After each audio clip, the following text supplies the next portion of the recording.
അസ്സലാമു അലൈക്കും വറഹ്മത്തുള്ളാഹി വബറകാതുഹു.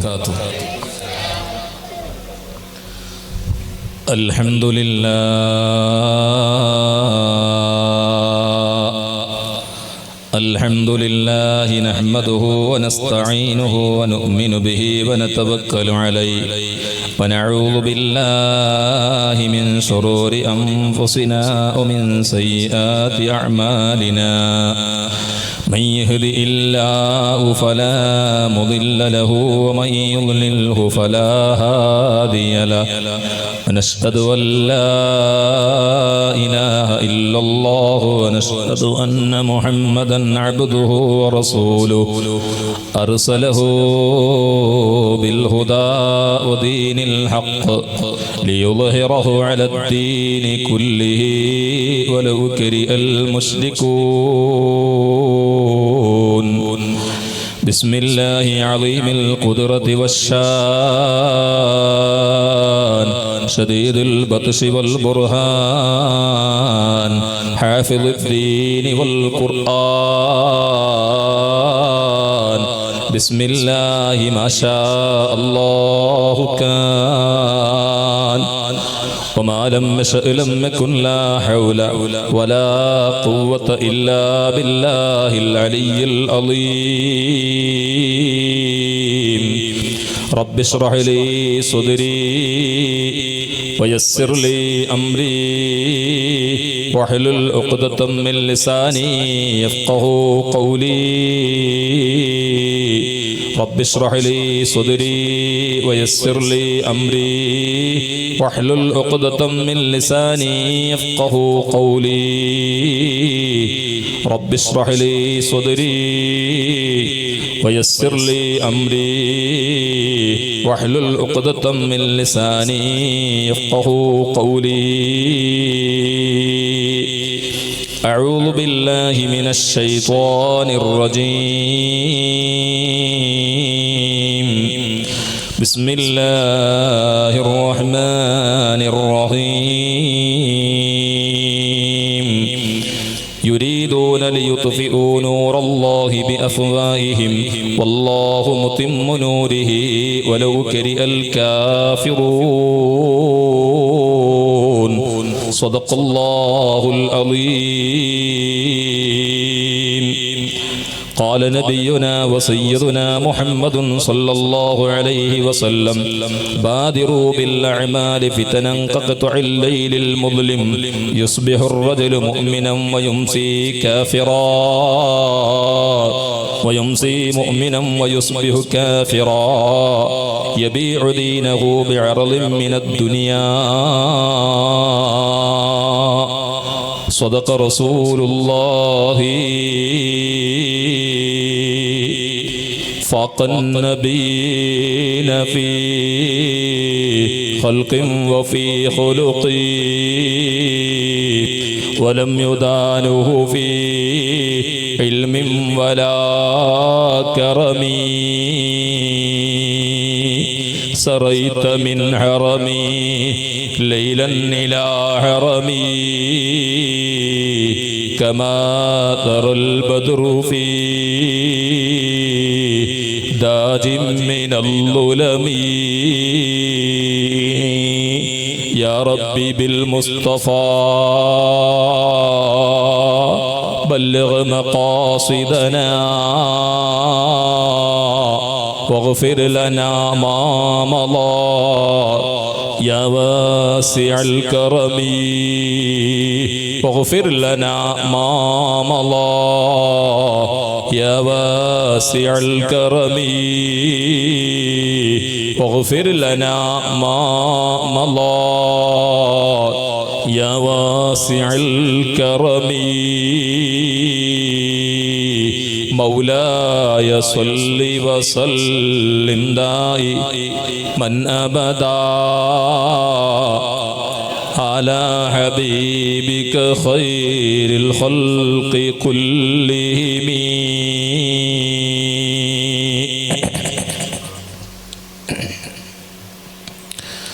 സർവാദരണീയരായ ഈ നാടിൻ്റെ അഭിമന്യരായ ഖത്തീബ് ഉസ്താദും പ്രഗത്ഭ പണ്ഡിതനും വാഗ്മിയും എൻ്റെ പ്രിയ സുഹൃത്തുമായ അബ്ദുർ റസാഖ് ഫൈസി ഉസ്താദ്, ഈ ജമാഅത്തിൻ്റെ ആദരണീയനായ പ്രസിഡന്റ് ഹുസൈൻ ഹാജി അവറുകൾ, സ്റ്റേജിൽ ഉപവിഷ്ടരായിരിക്കുന്ന പ്രിയങ്കരായ സദർ ഉസ്താദ്, മറ്റു മദ്രസ അധ്യാപകന്മാരായ ഫൈസിമാർ, മുഅദ്ദിൻ ഉസ്താദ്, നാട്ടിലെ കാരണവർ, പ്രസിഡന്റ്, സെക്രട്ടറി, ഖജാൻജി അടക്കമുള്ള നല്ലവരായ നേതാക്കൾ, സ്വലാത്ത് കമ്മിറ്റിയുടെ ആദരണീയരായ പ്രസിഡന്റ്, സെക്രട്ടറി, ഖജാൻജി അടക്കമുള്ള ഭാരവാഹികൾ, എൻ്റെ മുമ്പിൽ ഒരുമിച്ച് കൂടിയിരിക്കുന്ന സ്നേഹനിധികളായ രക്ഷിതാക്കൾ, യുവ സുഹൃത്തുക്കൾ, ശബ്ദം ശ്രവിക്കാനെത്തിയ ഉമ്മബെങ്ങന്മാർ, വിദ്യാർത്ഥിനികൾ, എല്ലാവരും അല്ലാഹു സുബ്ഹാനഹു വ തആല ഇത് ലോകത്ത് വിജയിക്കുന്ന സ്വാലിഹീങ്ങളിൽ ഉൾപ്പെടുത്തി അനുഗ്രഹിക്കട്ടെ. നമ്മുടെ എല്ലാ പ്രയാസങ്ങളും അല്ലാഹു ഈ മജ്ലിസിന്റെ ബർക്കത്ത് കൊണ്ട് നീക്കിച്ചു നിന്ന് അല്ലാഹു സന്തോഷം നൽകട്ടെ. എല്ലാ രോഗങ്ങളും അല്ലാഹു ശിഫ നൽകട്ടെ. ഇവിടെ ഒരുമിച്ച് കൂട്ടിയതുപോലെ അവന്റെ ജന്നാത്തുൽ ഫിർദൗസിൽ നമ്മയും നമുക്ക് വേണ്ടപ്പെട്ട ഗുണകാംക്ഷികളോടുകൂടെ ഒരുമിച്ച് കൂടാൻ തൗഫീഖ് നൽകട്ടെ. ഈ നാട്ടിലേക്ക് എല്ലാ നിലക്കുള്ള ഐശ്വര്യവും ബർക്കത്തും സമൃദ്ധിയും വർഷിക്കാൻ കാരണമായി നമ്മുടെ ഈ മജ്ലിസിനെ അല്ലാഹു ഖബൂൽ ചെയ്യട്ടെ. ഇതിനു വേണ്ടി സഹായിച്ച, സഹകരിച്ച, പ്രവർത്തിച്ച, അധ്വാനിച്ച എല്ലാവർക്കും അല്ലാഹു മുത്ത് മുഹമ്മദ് മുസ്തഫ സല്ലല്ലാഹു അലൈഹി വസല്ലമ തങ്ങളുടെ തണലിലായി നാളെ സ്വർഗ്ഗലോകത്തിൽ ഒരുമിച്ച് കൂടാൻ ഇത് കാരണമാക്കി തരട്ടെ. ഈ പള്ളിയുടെ ചുറ്റുഭാഗത്തായി മരിച്ചു കിടക്കുന്ന മുഅ്മിനീങ്ങൾ, മുഅ്മിനാത്തിങ്ങൾ, നമ്മുടെ കാരണവന്മാർ, അവർ ആരെല്ലാം മരിച്ചു കിടക്കുന്നുണ്ടോ എല്ലാവരുടെ ഖബറിടങ്ങളിലേക്ക് ഇതിന്റെ എല്ലാം മിത്ല സവാബ് അല്ലാഹു കൊടുത്ത് അനുഗ്രഹിക്കട്ടെ. ബിറഹ്മതിക യാ അർഹമർ റഹീമീൻ. പ്രിയമുള്ള മുഅ്മിനീങ്ങളെ, എല്ലാവരും എഴുന്നേൽക്കോ, ഒന്ന് നിൽക്കോ. അതേ നൃത്തത്തോടു കൂടി ആ മുമ്പിലെ കസേരയിലേക്ക് വരുമോ? മുമ്പിൽ കസേരയിലേക്ക് വരിക. ഒന്നും പഠിക്കണ്ട, ഒന്നും ചോദിക്കൂല. കാരണം ഒരു ഭംഗിയാണത്, ബർക്കത്താണ്. ഒരു പേടിയും പഠിക്കണ്ട. ഇൻഷാ അല്ലാഹ് 11 മണി വരെ പ്രസംഗം ഉണ്ടാവും. ഒരു ചോദ്യം അങ്ങോട്ട് ചോദിക്കൂല. ഞാൻ പറഞ്ഞേനെ ഇരുന്ന് കേട്ടാൽ മതി. അത്രേ നിങ്ങൾക്ക് പണിയുള്ളൂ, വേറൊരു പണിയില്ല. അല്ലേ? ഞാൻ കഴിഞ്ഞ കൊല്ലവും ഈ കാര്യം ഇവിടെ പറഞ്ഞിട്ടുണ്ട് എന്നാണ് ഓർക്കുന്നത്. സദസ്സിൽ എപ്പോഴും മുമ്പിലിരിക്കാൻ വേണ്ടി ശ്രമിക്കണമെന്ന്. അതുകൊണ്ട് ഇപ്രാവശ്യം ഞാൻ പറയാൻ ഉദ്ദേശിക്കുന്നില്ല. ഏതായാലും ഇൻഷാ അല്ലാഹ് സദസ്സ് വളരെ ഭംഗിയായിട്ടുണ്ട്. കാരണം ഈ മുമ്പിൽ ഇരുന്നില്ലെങ്കിൽ ബാക്കിൽ പോയിട്ട് ഇരുന്നാലുള്ള പ്രശ്നം എന്താ പറയുക, കുറെ ആൾക്കാർ ദൂരെ നിന്ന് വന്നിട്ട് നോക്കിയിട്ട് പോകുന്ന ആൾക്കാരുണ്ടാകും. അപ്പോൾ ഫുള്ളായി പറഞ്ഞിട്ട് അതിൽ തന്നെ പോകുന്നത്. അപ്പോൾ എല്ലാവർക്കും വേണ്ടത് ബാക്കിലെ സീറ്റ് തന്നെയാണ്. അപ്പോൾ അതുകൊണ്ട് എന്താക്കാം, പിന്നീട് വരുന്നവർക്ക് നമ്മൾ കൂലി, പരലോകത്ത് വലിയ പ്രതിഫലം കിട്ടുന്ന ഒരു കാര്യമാണ് മുമ്പിലിരിക്കുക എന്നുള്ളത്. അപ്പം നമ്മൾ ഈ ആഖിറത്തിലേക്കുള്ള കാര്യത്തെ മറ്റുള്ളവർക്ക് നമ്മൾ വിട്ടുകൊടുക്കരുത്. എപ്പോഴും ആഖിറത്തിന്റെ കാര്യത്തിൽ നമ്മൾ മത്സരിക്കണം. അതെനിക്ക് തന്നെ കിട്ടണമെന്ന ഒരു വാശി നമ്മുടെ മനസ്സിലുണ്ടാകണം. അപ്പോഴാണ് അള്ളാഹു നമുക്ക് വലിയ ബർക്കത്ത് തരുന്നതും, ഈമാനിലേക്ക് നമ്മൾ അള്ളാഹു ചേർക്കുന്നതും, ഹിദായത്തിന്റെ വെടിയിലേക്ക് അള്ളാഹു നമ്മൾ എത്തിക്കുന്നതും, നമുക്ക് സൽക്കർമ്മങ്ങൾ ചെയ്യാനുള്ള തൗഫീഖ് വരുന്നതും, അത് മുഖേന നമ്മുടെ ഹൃദയങ്ങൾ ശുദ്ധിയാകുന്നതും, അള്ളാഹുവിലേക്ക് അടുക്കാനും സാധിക്കുന്നത്. നമുക്ക് ഏതൊരു കാര്യം നന്മകൾ ചെയ്യുമ്പോൾ ആ നന്മയിൽ നമുക്ക് ആവേശമുണ്ടായിരിക്കുക എന്നുള്ളതാണ്. നന്മ കബൂലാക്കുന്നതിന്റെ അടയാളമായി മഹാന്മാരായ പണ്ഡിതന്മാർ ചില അലാമത്തുകൾ പറഞ്ഞു തന്നിട്ടുണ്ട്. ഒരാളുടെ നിസ്കാരം സ്വീകരിച്ചിനോ ഇല്ലയോ എന്ന് നമുക്ക് ദുനിയാവിലെ ഏത് കിതാബിൽ നോക്കിയാലും ഒരു നിലക്കുള്ള സംവിധാനത്തിൽ നമുക്ക് നോക്കി മനസ്സിലാക്കാൻ കഴിയില്ല. ലോകത്തൊരുപാട് സംവിധാനങ്ങളുണ്ട്. ലോകത്തൊരുപാട് പല വസ്തുക്കളും ഇന്ന് അത്യാധുനിക ലോകം പല കണ്ടുപിടുത്തങ്ങൾ കണ്ടുപിടിച്ചിട്ടുണ്ട്. ഒരുപാട് ഉപകരണങ്ങൾ കണ്ടുപിടിച്ചിട്ടുണ്ട്. പക്ഷേ ലോകത്ത് എന്റെ ഇന്ന് നിസ്കരിച്ച നിസ്കാരം കബൂലായിട്ടുണ്ടോ എന്ന് പറയാൻ ലോകത്തൊരു ശക്തിക്കും ഒരു ഉസ്താദിനും ഒരു പണ്ഡിതനിക്കും ഒരാൾക്കും പറയാൻ കഴിയില്ല. എന്റെ നിസ്കാരം ഇന്നത്തെ കബൂലായിട്ടുണ്ടോ? എന്നാൽ മഹാന്മാരായ സൂഫിയാക്കളായ പണ്ഡിതന്മാർ ചില അടയാളങ്ങൾ പറഞ്ഞു തന്നിട്ടുണ്ട്. ഇതൊക്കെ നമ്മുടെ ജീവിതത്തിൽ ഇപ്പോൾ ഉണ്ടാകേണ്ടതാണ്. എന്റെ നിസ്കാരം ഇന്നത്തത് സ്വീകരിച്ചിട്ടുണ്ടോ എന്ന് സ്വീകാര്യയോഗ്യമായതിന്റെ അടയാളങ്ങൾ മഹാന്മാർ പറഞ്ഞു തന്നിട്ടുണ്ട്. എന്താണത്?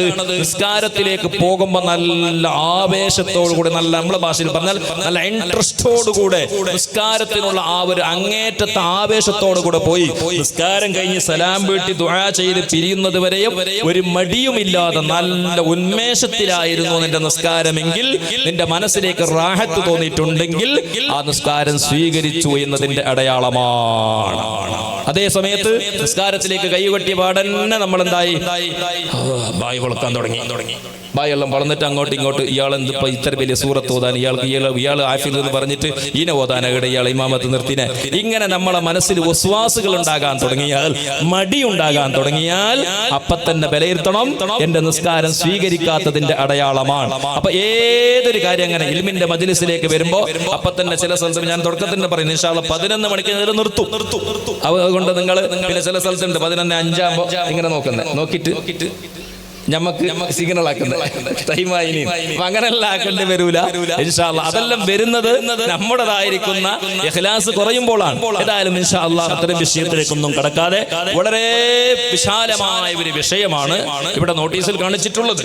പക്ഷേ അത് ചർച്ച ചെയ്യാൻ പറ്റിയ സദസ് ഉണ്ടാകുമോ എന്ന് ഞാൻ നേരത്തെ എന്നെ വിളിച്ച ഇവിടുത്തെ കൂട്ടുകാരനോട്, സുഹൃത്തിനോട് ഞാൻ ചോദിച്ചിട്ടുണ്ട്. തുടക്കത്തിൽ തന്നെ വിഷയം ഇസ്ലാം മത്തു ആധുനിക ജഗത്തു എന്ന വിഷയം തരുമ്പോൾ ഞാൻ അദ്ദേഹത്തിനോട് ചോദിച്ചിട്ടുണ്ട്, അതുമായി സംസാരിക്കാൻ പറ്റിയ ആ ഒരു മജ്‌ലിസ് സദസ് ഉണ്ടാകുമോ എന്ന് പറഞ്ഞാൽ കല്ലിമിന്നാസ ബിഖദ്രി ഉഖൂലിഹിം, അവനവനിക്ക് മനസ്സിലാകുന്ന കാര്യങ്ങളാണ് പറഞ്ഞു കൊടുക്കേണ്ടത് എന്നാണ് ഇസ്ലാമിന്റെ നിയമം. അങ്ങനെയാണ് ഓരോരുത്തർക്ക് മനസ്സിലാകുന്ന കാര്യം. ഉദാഹരണത്തിന് തീരെ ഇംഗ്ലീഷ് അറിയാത്ത ഒരു LKG UKG ഒന്നും പഠിക്കാത്ത ഒരുത്തനോട് പോയിട്ട് ഒരു 8ാം ക്ലാസ് 10ാം ക്ലാസിന്റെ കിതാബ് സബ്ജക്ട് എടുത്തിട്ട് ക്ലാസ് എടുത്താൽ മനസ്സിലാവില്ലല്ലോ. അപ്പൊ ഏതൊന്നും അങ്ങനെയാണ്, അവനവനിക്ക് മനസ്സിലാകുന്ന രീതി. നിങ്ങളെ മനസ്സിലാകാത്ത ആളുകളെ കുറവാക്കി പറയുകയല്ല. ചില സ്ഥലത്ത് അധിക സ്ഥലത്തും പോയാല് യുവക്കർ മത്തു ഇസ്ലാം ദാരി തപ്പുത്തിറ യുവക്കർ യുവത്തിറ നല്ല വിഷയം തന്നിട്ടുണ്ടാവും. എന്നിട്ട് സദസ്സിൽ നോക്കുമ്പോ 10-30 വയസ്സന്മാരുണ്ടാവും. അവർ യുവത്തെല്ലാം കഴിഞ്ഞിട്ട്, അവർ പുള്ളിമാർക്കെല്ലാം മകളെ കഴിഞ്ഞിട്ട് എല്ലാം കഴിഞ്ഞിട്ട് എല്ലാം വിവാദത്തിൽ നിൽക്കുന്ന ആൾക്കാരുണ്ടോ. അപ്പൊ അവരോട് യുവത്തിയറു എന്ന വിഷയം ദാരിദ്ര്യപുത്തിർ എന്ന് പറഞ്ഞിട്ട് കാര്യമില്ലല്ലോ. അപ്പൊ അതുപോലെ ഈ ഒരു വിഷയം വളരെ പ്രധാനപ്പെട്ട ഒരു വിഷയമാണ്. പക്ഷെ അതില് മനസ്സിലാകാൻ പറ്റുന്ന ചില വശങ്ങളിലൂടെ നമുക്ക് ഈ വിഷയത്തെ ഒന്ന് കൈകാര്യം ചെയ്തിട്ട് ഇൻഷാ അല്ലാഹ് നമ്മുടെ സമയത്തിന്റെ ഉള്ളിൽ നമുക്ക് ഒതുങ്ങി നിൽക്കണം. വളരെ ബൃഹത്തായ ഒരു വിഷയമാണ്. ഈ കാലഘട്ടത്തിൽ വളരെ അത്യാവശ്യമായി ചർച്ച ചെയ്യപ്പെടേണ്ട ഒരു വിഷയമാണ്. ഇസ്ലാമും ആധുനിക ലോകവുമായിട്ടുള്ള ബന്ധം എന്താണ്, ആധുനിക ലോകത്തിൽ ഇസ്ലാമിന്റെ പ്രസക്തി എന്താണ്, ആധുനിക ലോകത്ത് ഇസ്ലാമിലേക്ക് വരുന്ന വെല്ലുവിളികൾ എന്താണ്, ഇതിനൊക്കെ കാരണം ഇസ്ലാം വലിയ പ്രതിസന്ധി സാഹചര്യമാണ് ഇന്ന് നേരിട്ടുകൊണ്ടിരിക്കുന്നത്. ലോകത്തിന്റെ മുക്കുമൂലകളിൽ എവിടെ പോയാലും ഇസ്ലാമിനെ പറ്റിയാണ് ചർച്ച. അങ്ങനെ അമേരിക്ക മുതൽ ഇന്ത്യ രാജ്യത്തിന്റെ മുക്കുമൂലകളിൽ മുതൽ ഈ ലോകത്തിന്റെ ഏത് ഭാഗത്ത് പോയാലും ഇന്ന് ഏറ്റവും ബൃഹത്തായ ഒരു ചർച്ച നടന്നുകൊണ്ടിരിക്കുന്ന ഒരു പ്രത്യേക ശാസ്ത്രം അത് പരിശുദ്ധ ഇസ്ലാമാണ്. ഇസ്ലാമിനെ പറ്റിയാണ് എല്ലാവർക്കും ചർച്ച ചെയ്യാനുള്ളത്. മുസ്ലിമീങ്ങളായ ആളുകളായ നമ്മൾ ഇസ്ലാമിനെ പറ്റി പഠിക്കാനോ അതിനെപ്പറ്റി ഗവേഷണം നടത്താനോ നമുക്ക് സമയമില്ലാതെ നമ്മൾ ഈ ദുനിയാവിന്റെ പിന്നാലെ സുഖത്തിലും ആഡംബരത്തിലും സന്തോഷത്തിലും ദുനിയാവിന്റെ ആഹ്ലാദങ്ങളും കളിയുടെയും വിനോദത്തിന്റെയും പിന്നാലെ പോയിക്കൊണ്ടിരിക്കുമ്പോൾ ഒരു ഭാഗത്ത് ഇസ്ലാമിനെ ചർച്ച ചെയ്തുകൊണ്ട് ഇസ്ലാമാകുന്ന പ്രത്യേക ശാസ്ത്രത്തെ, ഈ ലോകത്ത് ഇത്രയും വലിയ മതത്തെ പഠിക്കാനുള്ള ഒരു വിഭാഗം ആളുകൾ ആധുനിക ലോകത്തെ സയന്റിസ്റ്റുമാർ ഒരുങ്ങിക്കൊണ്ടിരിക്കുന്നു എന്ന കാര്യം നമ്മൾ പത്രമാധ്യമങ്ങളിലൂടെ വായിച്ചു കൊണ്ടിരിക്കുകയാണ്. എന്ന് പറഞ്ഞാൽ ഇസ്ലാം വളരെ ചർച്ച ചെയ്യപ്പെട്ട ഒരു മതമാണ്. അത് അന്നോ ആ കാലഘട്ടം മുതൽ നബി സല്ലല്ലാഹു അലൈഹി വസല്ലം കാലം മുതൽ ഇനി ഖിയാമത്ത് നാളോളം ഇസ്ലാമിനെ പറ്റി ചർച്ച ചെയ്യുന്ന ഒരു സമൂഹം ഉണ്ടായിക്കൊണ്ടേയിരിക്കും. കാരണം പരിശുദ്ധ ഇസ്ലാം ലോകത്ത്, ഇസ്ലാമിന്റെ ആളുകൾക്ക് ലോകത്ത് ഇന്ന് തുടങ്ങിയതല്ല പ്രതിസന്ധി സാഹചര്യങ്ങൾ. നമ്മളൊക്കെ വിചാരിക്കുന്നു എന്തേ രാജ്യത്ത് മുസ്ലിമീങ്ങൾക്ക് ഈ പ്രതിസന്ധി എന്നാണ് നമ്മൾ ചിന്തിക്കുന്നത്, അല്ലേ? നമ്മളിപ്പോ ഈ രാജ്യത്ത് പല നിലക്കുള്ള, ഇന്നലെ നമ്മൾ മംഗലാപുരത്ത് വലിയ ഒരു വഖഫ് ഭേദഗതിക്കെതിരെയുള്ള വലിയ ഒരു ബൃഹത്തായ ഒരു റാലിയും വലിയ ഒരു സമ്മേളനം നമ്മൾ നടത്തിയപ്പോൾ ഈ ദക്ഷിണ കന്നഡ ജില്ലയുടെ മുഖ്യ മൂലകളിൽ നിന്ന് വന്ന ലക്ഷക്കണക്കായ ആളുകളെ തനിച്ചുകൂട്ടിക്കൊണ്ട് ഈ രാജ്യത്തിന്റെ ഭരണാധികാരികൾക്ക്, ഈ രാജ്യത്തിന്റെ എല്ലാവർക്കും ഇവിടുത്തെ ആളുകൾക്ക് ഇതാ ഇസ്ലാമിന്റെ ശക്തിയും മുസ്ലിമീങ്ങളുടെ ഐക്യവും കാണിച്ചു കൊടുത്തുകൊണ്ട് നമ്മൾ ഇസ്ലാമിനെതിരെ, നമ്മൾ ഈ രാജ്യത്തിന്റെ മറ്റുള്ള മതവിശ്വാസികൾക്കെതിരല്ല, അവരോട് സൗഹൃദത്തിലും സ്നേഹത്തിലും സ്വന്തം നല്ല ഐക്യത്തിലും പെരുമാറേണ്ടവരാണെന്ന ആ ഒരു മുദ്രാവാക്യത്തോടു കൂടെ തന്നെ നമ്മുടെ പ്രത്യേക ശാസ്ത്രമാകുന്ന ഇസ്ലാം നമ്മൾ ജീവനേക്കാൾ സ്നേഹിക്കുന്ന മതമാണ്. ഈ മതത്തിനെ തൊട്ട് കളിച്ചാൽ ഈ മതത്തിന് വേണ്ടി ജീവനെ കൊടുക്കാൻ തയ്യാറുള്ള ഒരു സമൂഹമാണെന്ന് നമ്മൾ കാണിച്ചു കൊടുക്കുക എന്ന ലക്ഷ്യത്തോടുകൂടി നമ്മുടെ പണ്ഡിതന്മാരായ മഹാരഥന്മാരായ ഖാദിമാരുടെ നേതൃത്വത്തിൽ ആ മഹത്തായ സംരംഭം നടത്തിയപ്പോൾ അത് വൻ വിജയമാക്കാൻ നമുക്ക് സാധിച്ചു. അള്ളാഹു അതിലൂടെ എന്താണോ ലക്ഷ്യമിട്ടത് അള്ളാഹു വിജയത്തിൽ ജീവിതത്തിലേക്ക് എത്തിച്ചു തരട്ടെ. അപ്പോൾ നമ്മൾ വിചാരിക്കുന്നു ഇന്ന് ഇസ്ലാമിന് എന്താ ഈ പ്രതിസന്ധി? ഇത് അങ്ങനെ നമ്മൾ ചിന്തിച്ചു പോകരുത്. ലോകത്തിൽ ചരിത്രത്തിന്റെ ഇന്നലകളിലേക്ക് നമ്മൾ എത്തിനോട്ടം നടത്തണം. നമ്മൾ കഴിഞ്ഞകാല ചരിത്രങ്ങൾ നമ്മൾ പഠിക്കണം. പരിശുദ്ധ ഖുർആനിലൂടെ ഒരുപാട് പ്രവാചകന്മാരുടെ കഥകൾ പറയുന്നുണ്ട്. പരിശുദ്ധ ഖുർആൻ 6666 ആയത്തുകൾ ഉൾക്കൊള്ളുന്ന 114 അധ്യായങ്ങൾ ഉൾക്കൊള്ളുന്ന പരിശുദ്ധ ഖുർആൻ 30 ജുസുകളിലായി സവിസ്താരം പ്രതിപാദിക്കുന്ന പരിശുദ്ധ ഖുർആൻ. ആ ഖുർആനിന്റെ കഥകൾ, ആ ഖുർആനിൽ പറയുന്ന സംഭവങ്ങൾ, അതിൽ പറയുന്ന സീറകൾ എന്തൊക്കെയാണെന്ന് വിശ്വാസി സമൂഹം പഠിക്കേണ്ടത് ആവശ്യമാണ്. കാരണം നമ്മൾ ഇത് നമുക്ക് പാരായണം ചെയ്തുകൊണ്ട് ബർക്കത്തെടുക്കുക എന്ന ഒരു കാര്യത്തിൽ നിന്ന് മാത്രം നമ്മൾ അത് ഒതുങ്ങിക്കൂടാതെ ആ ഖുർആനിന്റെ സംഭവങ്ങൾ എന്താണ്, ഖുർആനിൽ എന്തൊക്കെയാണ് കഥകൾ പറയുന്നത്, എന്തിനാണ് മഹാനായ മുഹമ്മദുർ റസൂലുള്ളാഹി സ്വല്ലല്ലാഹു അലൈഹി വസല്ലം തങ്ങൾക്ക് അല്ലാഹു സുബ്ഹാനഹു വ തആല ഇറക്കി കൊടുത്ത പരിശുദ്ധ ഖുർആനിന്റെ ഓരോ ആയത്തുകളിലൂടെ സൂറകളിലൂടെ മുൻകാല പ്രവാചകന്മാരുടെ കഥകൾ എന്തിനാണ് പഠിപ്പിച്ചു കൊടുത്തത്? മഹാനായ ഖലീലുല്ലാഹി ഇബ്രാഹിം നബി അലൈഹി സ്വലാത്തു വസ്സലാമിലേക്ക് വന്ന പ്രതിസന്ധി സാഹചര്യങ്ങൾ എന്തായിരുന്നു? അല്ലാഹുവിന്റെ പ്രവാചകനായ ഖലീലുല്ലാഹി ഇബ്രാഹിം അല്ലാഹുവിന്റെ ഫ്രണ്ട് എന്നാണ് ഖലീലുല്ലാഹ് എന്നതിനർത്ഥം. അല്ലാഹുക്ക് ഒരു ചങ്ങായി ഉണ്ടോ? അല്ലാഹുക്ക് ഒരു കൂട്ടുകാരനുണ്ടോ? ഒരു സുഹൃത്തുണ്ടോ? അങ്ങനെ ഉണ്ടെങ്കിൽ അത് ഖലീലുല്ലാഹ്. അല്ലാഹുവിന്റെ പ്രവാചകനായ ഖലീലുല്ലാഹി ഇബ്രാഹിം നബി അലൈഹിസ്സലാം. ആരാണ് ഇബ്രാഹിം നബി അലൈഹിസ്സലാത്തു വസ്സലാം? ഇബ്രാഹിം നബി അലൈഹിസ്സലാത്തു വസ്സലാമിന് അല്ലാഹു സുഖാഡംബരത്തിലൂടെ, സന്തോഷത്തിലൂടെ, തന്റെ ബെഡിലൂടെ തന്റെ എല്ലാ സുഖങ്ങളും ചെയ്തുകൊണ്ട്, സൗകര്യം ചെയ്തു കൊടുത്തുകൊണ്ട് എയർ കണ്ടീഷന്റെ റൂമിൽ കിടത്തിയിട്ട് അല്ലാഹു പ്രവാചകനായ ഖലീലുല്ലാഹിയെ വളർത്തിയില്ല. നമ്രൂദാകുന്ന മഹാരാജാവിന്റെ പീഡനങ്ങളും മർദ്ദനങ്ങളും അദ്ദേഹത്തിന് ഏറ്റെടുക്കേണ്ടി വന്നപ്പോൾ മഹാനായ ഖലീലുല്ലാഹി ഇബ്രാഹിം നബി അലൈഹിസ്സലാത്തു വസ്സലാമിനെ അല്ലാഹു സുബ്ഹാനഹു വ തആല കൊടുത്ത പരീക്ഷണം എന്താ? നമുക്ക് അത് ചിന്തിക്കാൻ പോലും കഴിയാത്തതാണ്. നമുക്ക് ചെറിയ രാജ്യത്തിന്റെ ഭരണകൂടത്തിന്റെ ഭാഗത്തിൽ നിന്നൊരു പ്രതിസന്ധി വരുമ്പോൾ നമ്മളാകെ സങ്കടപ്പെടുന്നു, നമ്മളാകെ പ്രയാസപ്പെടുന്നെങ്കിലോ ചരിത്രം പഠിക്കാത്തത് കൊണ്ടാണ്, ഇന്നലകളുടെ കഥകൾ അറിയാത്തത് കൊണ്ടാണ്, മുൻഗാമികളായ മുഅ്മിനീങ്ങളുടെ കഥകൾ അറിയാത്തത് കൊണ്ടാണ് ഖലീലുല്ലാഹി ഇബ്രാഹിം നബി അലൈഹിസ്സലാത്തു വസ്സലാമിനെ, അല്ലാഹുവിന്റെ പ്രവാചകനെ അവിടുന്ന് തീക്കുണ്ടാരത്തിലേക്ക് വലിച്ചെറിയാൻ 4 മാസത്തോളം അതാ തീക്കുണ്ടാരം ആളിക്കത്തിച്ചില്ലേ? ആളുകളെല്ലാം വിറക് കൊണ്ടുപോയി കൊടുത്തില്ലേ? നമ്രൂദിന്റെ തീക്കുണ്ടാരത്തിലേക്ക് ഖലീലുല്ലാഹി ഇബ്രാഹിം നബി അലൈഹിസ്സലാത്തു വസ്സലാമിനെ വലിച്ചെറിയാനുള്ള വ്യവസ്ഥകൾ ഉണ്ടായി. ആകാശത്തിലൂടെ, അന്തരീക്ഷത്തിലൂടെ പറക്കുന്ന പക്ഷിപറവജാതികൾ പോലും അതാ അതിന്റെ ചൂട് കൊണ്ട്, പുക കൊണ്ട്, അതാ ചുട്ടുവെന്ത് കൊണ്ട് അതിലേക്ക് വീണുപോയി എന്നാണ് ചരിത്രം പറയുന്നത്. എന്നിട്ടോ ഇബ്രാഹിം നബി അലൈഹിസ്സലാത്തു വസ്സലാമിനെ തീകുണ്ടത്തിലേക്ക് വലിച്ചെറിയാൻ സാധിക്കുന്നില്ല. ഇബ്രാഹിം നബി അലൈഹിസ്സലാമിനെ എങ്ങനെയാണ് ദൂരെ നിൽക്കുന്ന തീകുണ്ടാരത്തിലേക്ക് വലിച്ചെറിയുക? കിലോമീറ്റർ കണക്കെ ദൂരത്തേക്ക് അതിന്റെ ചൂട് കൊണ്ട് സഹിക്കാൻ കഴിയാതെ ബുദ്ധിമുട്ടിയപ്പോൾ ലഹനത്താകപ്പെട്ട പഹയൻ ഇബ്ലീസ് വന്നിട്ട് അവിടുന്ന് തന്ത്രം പറഞ്ഞു കൊടുത്തു, നമ്രൂദിനോട് പറഞ്ഞു കൊടുത്തു, ഇബ്രാഹിമിനെ തീകുണ്ടത്തിലേക്ക് എറിയാൻ ഒരു തന്ത്രം ഞാൻ പറഞ്ഞു തരാം. ഒരു അമ്പും വില്ലും ഉണ്ടാക്കിയിട്ട് ആ വില്ലിൽ ഇബ്രാഹിമിനെ എയ്തു വിട്ടാൽ തീകുണ്ടാരത്തിന്റെ മധ്യത്തിൽ വന്ന് വീഴാം. നമ്രൂദ് ഐഡിയ സ്വീകരിച്ചോ, വലിയൊരു വില്ലുണ്ടാക്കി. നമ്മുടെ ഭാഷയിൽ പറഞ്ഞാൽ വില്ലുബാണ. ചരിത്രത്തിൽ നമുക്ക് അതിൻ്റെതായിരിക്കുന്ന യൂട്യൂബുകളിലൊക്കെ നോക്കിയാൽ അതിന്റെ അത് കാണും, വില്ലുബാണ. പഴയ കാലത്ത് അല്ലാതെ ഇപ്പൊ വില്ല് എന്നൊക്കെ പറഞ്ഞാൽ മനസ്സിലാവില്ലല്ലോ, വില്ലുബാണെന്ന് പറഞ്ഞാൽ ശരിയല്ലേ? അങ്ങനെയുള്ള വലിയ ഒരു ഇത് ഉണ്ടാക്കി. ഇബ്രാഹിം നബി അലൈഹിസ്സലാത്തു വസ്സലാമിന്റെ ശരീരത്തിന്റെ വസ്ത്രങ്ങളെല്ലാം അഴിച്ചു മാറ്റി നഗ്നനാക്കിയ രീതിയിൽ ഇബ്രാഹിം നബി അലൈഹിസ്സലാമിനെ ആ വില്ലിൽ കൊളുത്തിയിട്ട് അവിടുന്ന് നേരെ എയ്തു വിട്ടു. തീകുണ്ടാരത്തിന്റെ മധ്യത്തിൽ പോയി വീണില്ലേ? അല്ലാഹു പറഞ്ഞു, ഖുൽനാ യാ നാറു കൂനി ബർദം വസലാമൻ അലാ ഇബ്രാഹീം. ഇത് ഖുർആനിൽ സൂറത്തുൽ അംബിയായിൽ നമ്മൾ ഓതുമ്പോൾ ഈമാനുള്ള മനുഷ്യരെ, നമ്മുടെ പ്രതിസന്ധികൾ പ്രതിസന്ധിയല്ലല്ലോ, നമ്മുടെ നേരിടുന്ന വെല്ലുവിളികളല്ലല്ലോ, ഇങ്ങനെ പ്രവാചകന്മാർക്ക് വന്നതാണ്. അങ്ങനെ അല്ലാഹു സുബ്ഹാനഹു വ തആല പറഞ്ഞു, തീയോട് പറഞ്ഞു, യാനാറുകോ തീയേ കൂനി നീ ആയിക്കൊള്ളുക ബർദം വസലാമാ, നല്ല തണുപ്പായി മാറണമെന്ന് പറഞ്ഞു. നല്ല തണുപ്പായി മാറി. എത്രയോ കിലോമീറ്ററുകളൊക്കെ ദൂരെ നിന്ന് അതിന്റെ ചൂട് കൊണ്ട് സഹിക്കാൻ കഴിയാതെ നമ്രൂദിനിക്കും പട്ടാളത്തിനും അടുക്കാൻ പോലും കഴിയാത്ത തീകുണ്ടത്തിനോട് ഖലീലുല്ലാഹി ഇബ്രാഹിം നബിനെ എഴുതി വിട്ടപ്പോൾ തീയോട് അല്ലാഹു പറഞ്ഞതെന്താ? ഊനി ബർദം വസലാമാ. മുഫസ്സിരീങ്ങൾ വ്യാഖ്യാനിക്കുന്നത് എന്താണ്? അല്ലാഹു ബർദൻ എന്ന് മാത്രം പറഞ്ഞിരുന്നെങ്കിൽ, തണുപ്പ് മാത്രമായിരുന്നോ എങ്കിൽ ഒരുപക്ഷെ സഹിക്കാൻ കഴിയാത്ത ഐസ് കട്ടയായി പോയാൽ ഇബ്രാഹിം നബിക്ക് ജീവിക്കാൻ കഴിയില്ലല്ലോ.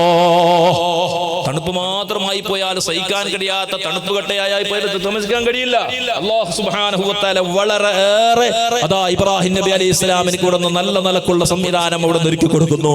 തീയോട് പറഞ്ഞു ബർദം വസലാമാ, നല്ല തണുപ്പുമാകണം, വസലാമൻ രക്ഷയുള്ള നല്ല എന്ന് പറഞ്ഞ നമ്മുടെ ഭാഷയിൽ പറഞ്ഞാൽ നല്ല എയർ കണ്ടീഷൻ, AC ഫിറ്റ് ചെയ്തതുപോലെ. എവിടെ? ആളിക്കത്തുന്ന തീയിന്റെ ഉള്ളിലൂടെ ഇബ്രാഹിം നബി അലൈഹി സ്വലാത്തു വസ്സലാം എത്ര ദിവസമാണ് താമസിച്ചത്? 40 യൗമാ,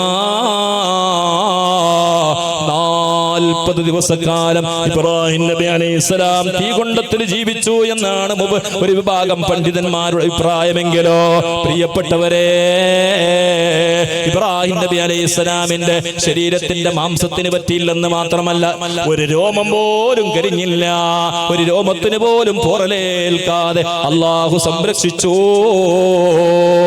ഇതാണ് പ്രവാചകന്മാർക്ക്, മുഅ്മിനീങ്ങൾക്ക്, അല്ലാഹുവിന്റെ ഇഷ്ടദാസന്മാർക്ക് അല്ലാഹു പരീക്ഷണം കൊടുത്തിട്ടാണ് ഈ രാജ്യത്ത് ഇസ്ലാമിനെ ഇതാ അല്ലാഹു വളർത്തിക്കൊണ്ടുവന്നതെങ്കിൽ അവിടെ നിന്ന് ഇബ്രാഹിം നബി അലൈഹിസ്സലാം പറഞ്ഞ വാഗ്ദാനം, ദുആ എന്താണ്?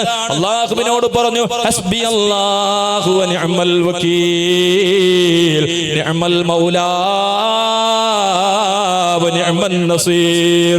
ഖിയാമത്ത് നാളോളം വരുന്ന ജനങ്ങൾക്ക്, ഈമാനുള്ള മുഅ്മിനീങ്ങൾക്ക് പ്രതിസന്ധി സാഹചര്യങ്ങൾ വരുമ്പോൾ, രാജ്യത്തിന്റെ ഭരണാധികാരികൾ നമുക്കെതിരെ അക്രമങ്ങൾ അയച്ചുവിടുമ്പോൾ, ഈ രാജ്യത്തെ മുസ്ലിമീങ്ങളെ ഇല്ലായ്മ ചെയ്യാനുള്ള അഘോരമായ ശ്രമങ്ങൾ ഇവിടെ നടത്തിക്കൊണ്ടിരിക്കുമ്പോൾ, ഒരു ചെറിയ സ്ഥലത്ത് പോയാൽ പോലും മുസ്ലിമീങ്ങൾക്ക് അനുകൂലമല്ലാത്ത രീതിയിൽ പ്രതികൂല സാഹചര്യങ്ങൾ നേരിടേണ്ടി വരുമ്പോൾ, അല്ലാഹുവിന്റെ അടിമകളായ ജനങ്ങളോട്, ഈമാനുള്ള മനുഷ്യരെ സങ്കടപ്പെടണ്ട, നിന്നോട് പറയാൻ അല്ലാഹു പറഞ്ഞു തന്ന ദുആയാണ് ഹസ്ബി അല്ലാഹു വ നിഅമൽ വകീൽ, നിഅമൽ മൗലാ വ നിഅമൻ നസീർ.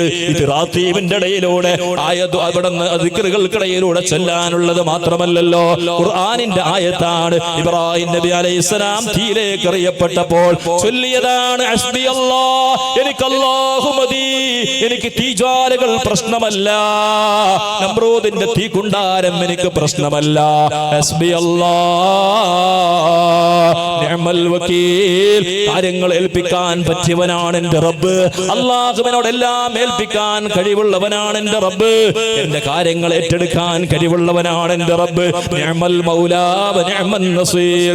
ഇതങ്ങ് ചൊല്ലിയപ്പോൾ അല്ലാഹു ആ തീക്കട്ടയെ പോലും ലോകത്ത് അതാ ഇബ്രാഹിം നബി അലൈഹിസ്സലാത്തു വസ്സലാമിനെ എയർ കണ്ടീഷനാക്കി മാറ്റിയെങ്കിൽ ഇങ്ങനെ പ്രവാചകന്മാരുടെ ചരിത്രങ്ങൾ വിശദീകരിക്കാൻ സമയമില്ല. മഹാനായ നബിയുല്ലാഹി നൂഹ് നബി അലൈഹിസ്സലാം ശൈഖുൽ അംബിയാ ആണ്. 950 കൊല്ലക്കാലം ദഅവത്ത് നടത്തിയ പ്രവാചകനാണ്. 950 കൊല്ലക്കാലം ജനങ്ങളെ രാപ്പകലില്ലാതെ ലൈലം വനഹാറാ, രാത്രിയും പകലും ജനങ്ങളെ ഹിദായത്തിലേക്ക് ക്ഷണിച്ചു. അവരിൽ നിന്ന് ചുരുങ്ങിയ ആളുകളല്ലാതെ ഇസ്ലാമിലേക്ക് കടന്നു വന്നില്ല. റബ്ബി ഇന്നി ദഅഉതു ഖൗമി ലൈലം വനഹാറാ فلم يزدهم دعائي إلا فرارا إني كلما دعوتهم لأغفر لهم جعلوا أصابعهم في ആദാനിഹിം വസ്തഗ്ശൗ സിയാബഹും വസ്തക്ബറു ഇസ്തിക്ബാറാ. പരിശുദ്ധ ഖുർആൻ പറയുന്നു, രാപ്പകലില്ലാതെ ജനങ്ങളെ ഹിദായത്തിലേക്ക് ക്ഷണിച്ചു. അങ്ങനെ അവർ ക്ഷണിക്കുന്ന സമയത്ത് അവസാനം നൂഹ് നബി അലൈഹിസ്സലാത്തു വസ്സലാമിന്റെ ക്ഷണം സഹിക്കാൻ കഴിയാതെ അവർ അവരുടേതായിരിക്കുന്ന ചെവികളിലേക്ക് വിരലുകൾ കൊണ്ട് ബന്ദ് ചെയ്തു. എന്നിട്ട് അവർ വസ്ത്രങ്ങളെ കൊണ്ട് ചെവി ബന്ധാക്കി. നൂഹ് നബി അലൈഹിസ്സലാത്തു വസ്സലാമിന്റെ ക്ഷണം ഏറ്റെടുക്കാൻ കഴിയാതെ അത്തരത്തോളം ജനങ്ങളെ രാപ്പകലില്ലാതെ മഹാനായ നൂഹ് നബി അലൈഹിസ്സലാം ശൈഖുൽ അംബിയാ ജനങ്ങളെ ക്ഷണിച്ചു. എവിടെ? നമ്മളെ പോലെ കൊല്ലത്തിലൊരു പ്രാവശ്യം സ്വലാത്ത് വാർഷികം വെച്ചിട്ട് 3 ദിവസം വയല് പറയുന്ന പണിയല്ല. നമ്മളെ നാട്ടിലെങ്ങനെ 3 ദിവസം വയല് വെച്ചിട്ട് തീർന്നെങ്കിൽ നാട്ടുകാർ ജമാഅത്തുകാർ വിചാരിച്ചോ ജനങ്ങളെ നാട്ടുകാർക്കല്ല ജമാഅത്തുകാർക്കല്ല ദീന്റെ സന്ദേശത്തിന് വേണമെങ്കിൽ ഒരു ശരിയായിട്ട് ഇല്ലെങ്കിൽ വേറെ പാട്ടിന് പോട്ട് തീർവോ ഇല്ല. അങ്ങനല്ല പണി. രാപ്പകലില്ലാതെ നൂഹ് നബി അലൈഹി സ്വലാം എങ്ങനെ ചെയ്തത്? മംഗളത്തിന്റെ പേരിൽ കണ്ട് രണ്ടാളെ ഖുലു ലാ ഇലാഹ ഇല്ലല്ലാഹ് നൂഹുർ റസൂലുള്ളാഹ് ചൊല്ല്. അല്ലാഹുവിനെ പേടിച്ച് ജീവിക്കണം. അല്ലാഹുവാണ് ഏകനാണ്. ഹറാമുകൾ ചെയ്യരുത്, തെറ്റുകൾ ചെയ്യരുത്, മദ്യപാനം പാടില്ല. ഇങ്ങനെ കണ്ടെടുത്തും കേട്ടെടുത്തൊക്കെ ജനങ്ങളെ രാപ്പകലില്ലാതെ ജനങ്ങളെ ഹിദായത്തിലേക്ക് ക്ഷണിച്ചു. അവസാനം മഹാനായ സയ്യിദുനാ നൂഹ് നബി അലൈഹിസ്സലാം എത്ര കൊല്ലം? 5 കൊല്ലം 10 കൊല്ലമല്ല. എന്റെ വയസ്സ് എത്ര? 40 വയസ്സാണ്. 41ാമത്തെ വയസ്സാണ്.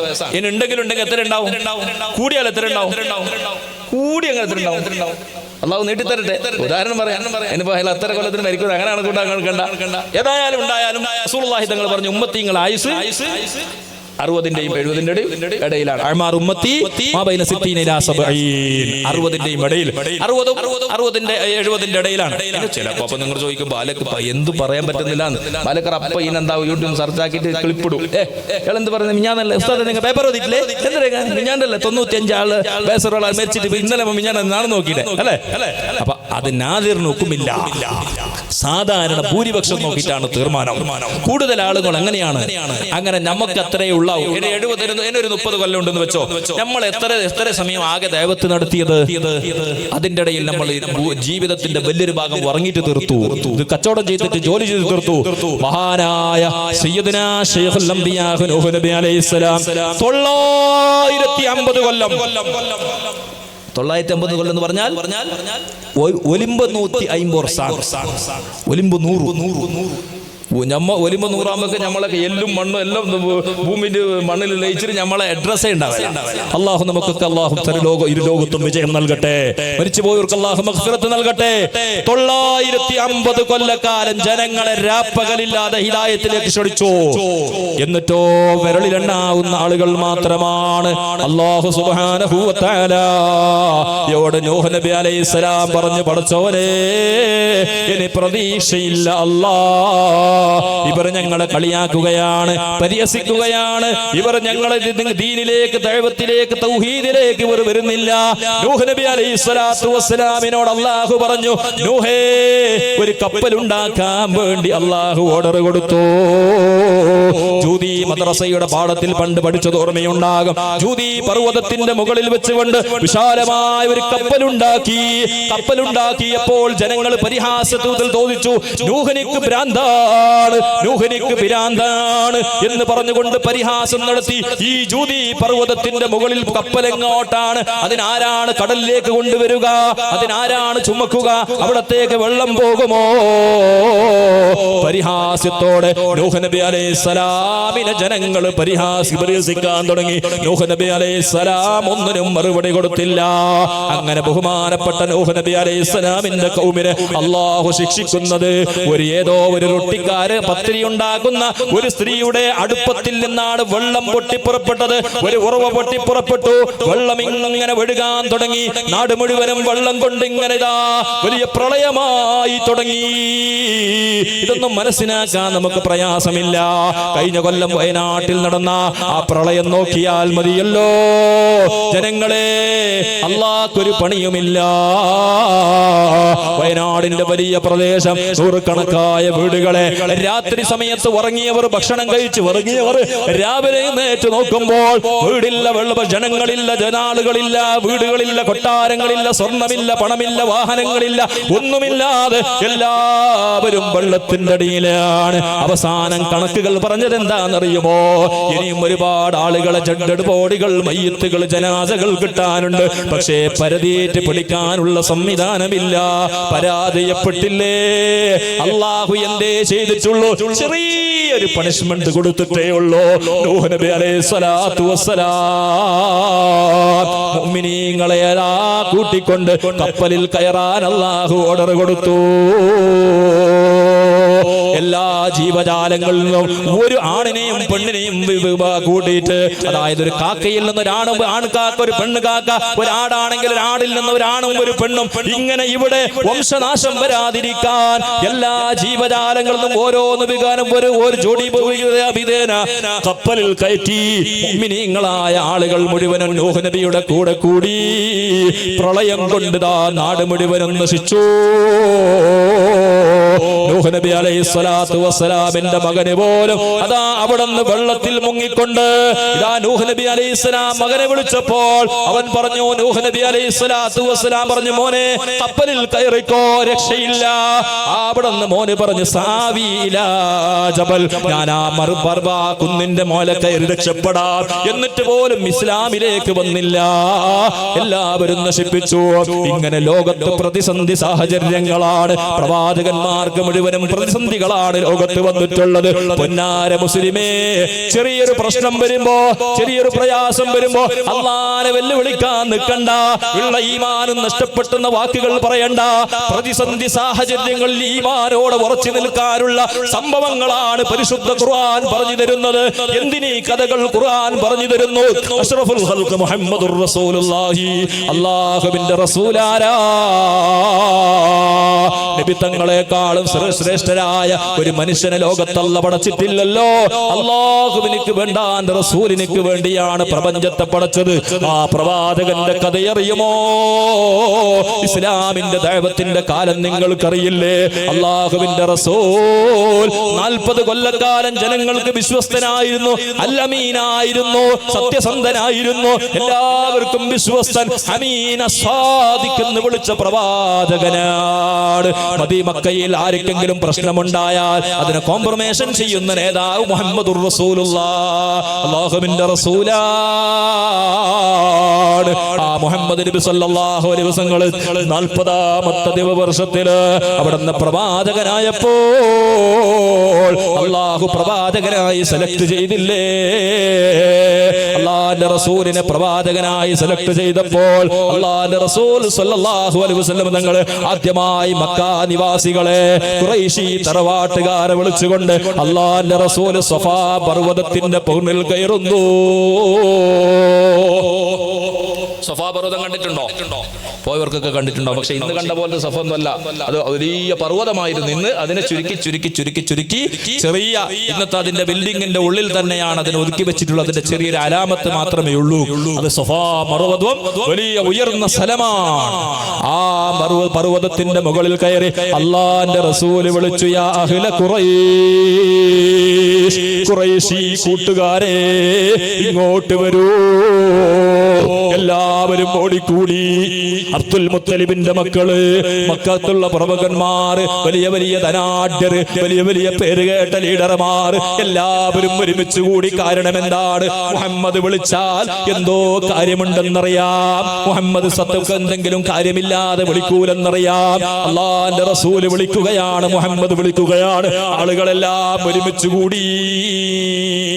അല്ലാഹുവിന്റെ റസൂൽ വളരെ വളരെ താഴ്മയോടുകൂടെ ആ കൂടിയിരിക്കുന്ന ജനങ്ങൾക്ക് മനസ്സിലാകാൻ പറ്റുന്ന രീതിയിൽ അല്ലാഹുവിന്റെ റസൂൽ അവിടെ നിന്ന് ചോദിക്കുന്നു, ഖുറൈശികളെ,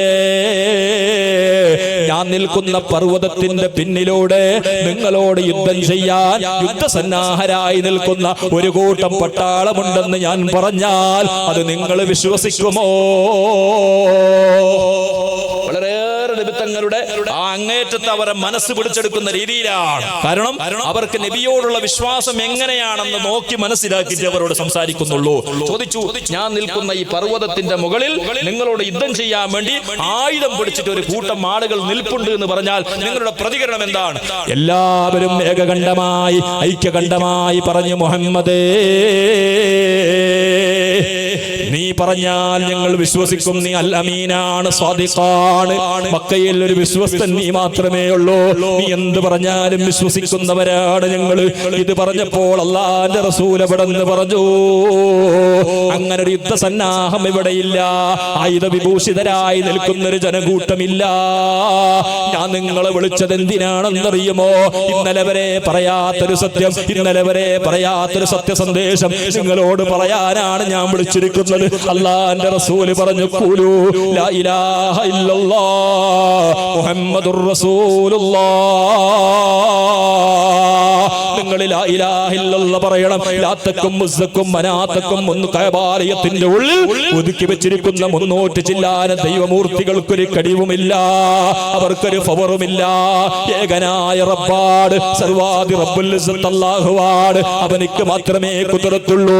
ബാക്കിയുള്ളത് മുഴുവൻ സൃഷ്ടികളാണ്, അല്ലാഹുവിന്റെ സൃഷ്ടികളാണ് നമ്മളൊക്കെ. ആ സൃഷ്ടാവിന്റെ പ്രവാചകനാണ് ഞാൻ. ലാ ഇലാഹ ഇല്ലല്ലാഹ് മുഹമ്മദുർ റസൂലുള്ളാഹ്. അന്ന് വരെ സത്യസന്ധനാണെന്ന് അൽ അമീനാണെന്ന് ആദരവോടെ വിളിച്ച ജനങ്ങൾ ഖുറൈശികള് അങ്ങോട്ടും ഇങ്ങോട്ടും കുസുകുസു പറയാൻ തുടങ്ങി, അങ്ങോട്ടും ഇങ്ങോട്ടും മന്ത്രിക്കാൻ തുടങ്ങി. ഇതെന്താണ് പറയുന്നത്? ഇതെന്താണ് കേൾക്കുന്നത്? ലാത്തക്ക് പവറില്ലെന്നോ, മനാത്തക്ക് പവറില്ലെന്നോ, ഉസ്സക്ക് ശക്തിയില്ലെന്നോ എന്താ പറയുന്നത്? ഉൾക്കൊള്ളാൻ കഴിയില്ല.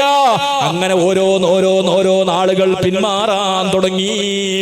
ആ കൂട്ടത്തിൽ വെച്ചുകൊണ്ട് ഒരാൾ വിളിച്ചു പറഞ്ഞു, തബ്ബല്ലക യാ മുഹമ്മദ് അലിഹാദാ ജമഅതനാ. ചരിത്രം പഠിക്കണം സഹോദരങ്ങളെ. ചരിത്രത്തിന്റെ കാളുകൾ പഠിച്ചാൽ നമുക്ക് ഈ രാജ്യത്ത് നേരിടുന്ന ഇസ്ലാമിന്റെ മുസ്ലിമീങ്ങൾക്ക് നേരിടുന്ന വെല്ലുവിളികളൊന്നും നമുക്കൊന്നുമല്ലാതെയായി തോന്നും. നമുക്കൊന്നും വന്നിട്ടില്ല എന്ന് തോന്നും. നമ്മുടെ ഈമാനിന് ഫവർ കൂടും. അല്ലാഹുവിന്റെ റസൂലിനെ വില നോക്കിക്കൊണ്ട് അവിടെ നിന്ന് മുഖം നോക്കിക്കൊണ്ട് കാർക്കിച്ച ഒരു നേതാവാണ്. ആരാണ്? നബി തങ്ങളുടെ സ്വന്തം മൂത്താപ്പയായ അബൂലഹബില്ലേ. അബൂലഹബ് അവിടെ നിന്ന് പറഞ്ഞു, തബ്ബല്ലക യാ മുഹമ്മദ്, നിനക്ക് നാശം വരട്ടെ മുഹമ്മദേ. അലിഹാദാ ജമഅതനാ, ഇതിനാണോ ഞങ്ങളെ ഒരുമിച്ച് കൂട്ടിയത്? ഇതിനാണോ ഞങ്ങളെ വിളിച്ചു കൂട്ടിയത്? ഇത് ഞങ്ങൾക്ക് സ്വീകരിക്കാനാകില്ല. അല്ലാഹുവിന്റെ റസൂല് സങ്കടത്തിലായി, അല്ലാഹുവിന്റെ റസൂല് ദുഃഖത്തിലായി, അല്ലാഹുവിന്റെ റസൂലിന്റെ മനസ്സിന്റെ ഉള്ളിൽ തീരാത്ത ദുഃഖമായി മാറി. നമ്മുടെ നേതാവ് കഷ്ടപ്പെട്ട കഥകളാ പറയുന്നത്. എന്തേ ബേജാറാകാൻ കാരണം? അബൂജഹലോ ഉത്ബത്തോ ശൈബത്തോ പറഞ്ഞാൽ ഇത്ര ബേജാറാകൂല. എന്തേ കാരണം? നബി തങ്ങൾക്ക് സംരക്ഷകനായി നിൽക്കേണ്ട മൂത്താബയാണ്. അല്ലാഹുവിന്റെ റസൂലിന്റെ 6ാമത്തെ വയസ്സിൽ ഉമ്മ മരിച്ച നേതാവാണ്. ഈ ലോകത്തേക്ക് ജനിക്കുന്നതിന് മുമ്പ് ഉപ്പ മരിച്ചു പോയ നേതാവാണ് മുഹമ്മദുർ റസൂലുള്ളാഹ്. അബ്ദുൽ മുത്തലിബിന്റെ സംരക്ഷണത്തിൽ വളർന്ന നേതാവാണ്. ആ നബി തങ്ങൾ അബ്ദുൽ മുത്തലിബിന്റെ കാലശേഷം അബൂ താലിബിന്റെ സംരക്ഷണത്തിൽ വളർന്നുകൊണ്ടിരിക്കുന്ന നേതാവാണ്. ആ നേതാവിനിക്ക് അബൂ താലിബിനെ പോലെ അതേപോലെ രക്തസംബന്ധമുള്ള നേതാവാണ് അബൂലഹബ്. അന്നത്തെ കഅബ ശരീഫിന്റെ പൂജാരിയാണ്. ആ കഅബ ശരീഫിന്റെ അവിടുത്തെ ബിംബങ്ങളെല്ലാം നോക്കി നിൽക്കുന്ന മനുഷ്യനാണ്. അവിടെ നിന്ന് പറഞ്ഞു, മുഹമ്മദേ നിനക്ക് നാശമാണ്. ഈ ഒരു വാക്ക് കേട്ടപ്പോൾ പ്രവാചകന്റെ മനസ്സ് വേദനിച്ചു. പ്രവാചകന്റെ മനസ്സിൽ സങ്കടമായി. അല്ലാഹുവിന്റെ റസൂല് നേരെ വീട്ടിലേക്ക് പോയി. ജനങ്ങളെല്ലാം പിരിഞ്ഞു. അല്ലാഹുവിന്റെ റസൂലിന് സങ്കടമാണെന്ന് അതാ അവിടെ നിന്ന് മക്കത്തുള്ള കൂടെയുള്ള മുസ്ലിമീങ്ങൾക്ക് അറിഞ്ഞു. ഖദീജ ബീവിക്ക് അറിഞ്ഞു. നബി തങ്ങൾ സങ്കടത്തിലാണ്. അല്ലാഹുവിന്റെ റസൂൽ സ്വല്ലല്ലാഹു അലൈഹി വസല്ലം തങ്ങളുടെ അടുക്കലേക്ക് നസലൽ അമീൻ മലക്ക് ജിബ്രീൽ. ജിബ്രീലിനെ കേൾക്കുമ്പോൾ എന്തോ ഒരു കാര്യം പറയാനുണ്ട്. എന്തെന്നറിയോ? നസലൽ അമീൻ മലക്ക് ജിബ്രീൽ. ഞാൻ ഇത്രയെല്ലാം സൗണ്ട് എടുത്തിട്ട് ഞാൻ ഒച്ചപ്പാടെടുത്തിട്ട് മണിക്കൂർ എടുത്തിരിക്കുമ്പോൾ നിങ്ങൾക്ക് ഒരു സൗണ്ട് എടുത്തിട്ട് സലാത്ത് എല്ലാം പറയുന്നില്ല എന്ന് പറഞ്ഞാൽ ബർക്കത്തുണ്ടാവില്ല. ഇൽമിന്റെ മജ്ലിസിലേക്ക് ബർക്കത്ത് വരുന്നത് ഞാനും നിങ്ങളും കൂടുമ്പോഴാണ്. നിങ്ങൾക്ക് ദുആക്ക് ഉത്തരം കിട്ടുന്നത് ഈ മജ്ലിസിൽ നബി തങ്ങൾ സല്ലല്ലാഹു അലൈഹി വസല്ലമയുടെ പേര് കേൾക്കുമ്പോൾ സ്വലാത്ത് ചൊല്ലണം, മഹാന്മാരെ പേര് കേൾക്കുമ്പോൾ തർളിയത്ത് ചൊല്ലണം, മലായികത്തിന്റെ പേര് കേൾക്കുമ്പോൾ അലൈഹിസ്സലാം പറയണം. ഇങ്ങനെ എന്നോട് കൂടെ ഇടക്കിടക്ക് ദുആ ചെയ്യും, ആമീൻ പറയണം. അങ്ങനെ കൂടിയാലേ നമ്മുടെ സദസ്സിന് പവറുള്ളൂ. അതുകൊണ്ട് സഹകരിക്കണമെന്ന് സ്നേഹപൂർവ്വം ഓർമ്മപ്പെടുത്തുന്നു. മുഖറബായ മലക്ക് ജിബ്രീൽ അലൈഹിസ്സലാം ആയത്തുമായിട്ട് വന്നു. അല്ലാഹുവിന്റെ റസൂലിന്റെ അടുക്കലേക്ക് വന്നു ജിബ്രീൽ. നബി തങ്ങൾ സങ്കടത്തിലാണ്. അബൂലഹബ് നബി തങ്ങളെ കാർക്കിച്ചതിന്റെ ദുഃഖത്തിൽ കഴിയുന്ന നേതാവിനെ സമാധാനിപ്പിക്കാൻ ജിബ്രീൽ അലൈഹിസ്സലാം വന്നിട്ട് ഓതി കേൾപ്പിച്ചു. തബ്ബത് യദാ അബീ ലഹബിൻ വതബ്, തബ്ബത് യദാ അബീ ലഹബിൻ വതബ്. ഇത് നമ്മൾ എല്ലാവർക്കും മനഃപ്പാഠമുള്ള സൂറത്തല്ലേ. ഈ സൂറത്ത് ഇറങ്ങാനുള്ള പശ്ചാത്തലം പഠിക്കണം മുഅ്മിനേ. അല്ലാഹുവിന്റെ റസൂലിന് സമാധാനമായി നബിയേ. നബിയോട് എന്താ അബൂ ലഹബ് പറഞ്ഞത്? തബ്ബല്ലക യാ മുഹമ്മദ്. അതേ വാക്ക് ഉപയോഗിച്ചിട്ട് അല്ലാഹു ആയത്തിറക്കി. തബ്ബത് യദാ അബീ ലഹബിൻ വതബ്. മുഹമ്മദേ, നീയല്ല നശിക്കുക, നിനക്കല്ല നാശം, അബൂ ലഹബിനിക്കാണ് നാശം. അല്ലാഹുവിന്റെ റസൂലിന് സമാധാനമായി. സ്വഹാബത്തിന് പറഞ്ഞു കൊടുത്തു, സ്വഹാബത്തിനോട് അവതരിപ്പിച്ചു കൊടുത്തു. സ്വഹാബ, അള്ളാന്റെ പ്രതികരണം വന്നിട്ടുണ്ട്. അബൂ ലഹബിനിക്ക് നാശത്തിന്റെ ആയത്തിറങ്ങിയിട്ടുണ്ട്. അതാ മക്കയിൽ ജനങ്ങൾക്കിടയിൽ സംസാര വിഷയമായി. അങ്ങനെ അബൂ ലഹബിന്റെ അനുയായികൾക്ക് ന്യൂസ് കിട്ടി. സ്പ്രെഡ് ആവുമല്ലോ നമ്മുടെ ഇടയിലെല്ലാം. നമ്മളെ ഉള്ളിൽ സ്പ്രെഡ് ആവാൻ പറ്റാത്ത സ്പ്രെഡാണ്. ഇപ്പൊ പള്ളിന്റെ ഉള്ളിൽ, പള്ളി ജമാഅത്തിന്റെ കമ്മിറ്റിന്റെ ഉള്ളിൽ എന്തെങ്കിലും തീരുമാനിച്ചിട്ട് 12 ആൾ 21 ആളുണ്ടെങ്കിൽ കൂടിയിട്ട് ഇനി മരിച്ചെങ്ങും പുറത്തറിയാൻ പാടില്ല എന്ന് പറഞ്ഞിട്ടാണ് തീരുമാനിക്കുന്നത്. ഓന് മീറ്റിംഗ് കഴിഞ്ഞിട്ട് പുറത്തേക്ക് എത്തുന്നതിന് പിന്നെ വാർത്ത പറഞ്ഞിട്ട് വന്നിട്ടാണ്, മറ്റുള്ള വാട്സാപ്പിലും ഫേസ്ബുക്കിൽ വന്നിട്ടാണ് അല്ലെ. ഇങ്ങനെ ഒറ്റിക്കൊടുക്കുന്ന സ്വഹാബത്ത് അങ്ങനെ ഒറ്റിക്കൊടുത്തില്ല. കാരണം അവർക്ക് അറിഞ്ഞല്ലോ. സ്വഹാബത്തിന്റെ ഇടയിൽ ചർച്ചയായി. ഈ വാർത്ത അബൂ ലഹബിന്റെ അനുയായികൾക്ക് അറിഞ്ഞു, കുഫാരിങ്ങൾക്ക് അറിഞ്ഞു, മുശ്രിക്കീങ്ങൾക്ക് അറിഞ്ഞു. അബൂ ലഹബിനോട് പോയിട്ട് പറഞ്ഞു കൊടുത്തു, നേതാവേ വിഷയം അറിയോ? നിങ്ങളെന്ന് തബ്ബല്ലക യാ മുഹമ്മദ് എന്ന് പറഞ്ഞിട്ട് നബി മുഹമ്മദിനെ നിങ്ങൾ പേടിപ്പിച്ചില്ലേ? അതേ ആ വാക്ക് ഉപയോഗിച്ചിട്ട്, അതേ പദം ഉപയോഗപ്പെടുത്തിയിട്ട് മുഹമ്മദിന്റെ ഖുർആനിൽ നിങ്ങൾക്കൊരായത്തിറങ്ങിയിട്ടുണ്ട്. അബൂ ലഹബിന്റെ ധിക്കാരം കൂടി. അബൂ ലഹബിന്റെ ധിക്കാരം ഒന്നും കൂടി വർദ്ധിച്ചു. അബൂ ലഹബ് പറഞ്ഞു, ഞാനൊന്നും പേടിക്കൂല, ഞാനൊന്നും കൂട്ടാക്കൂല.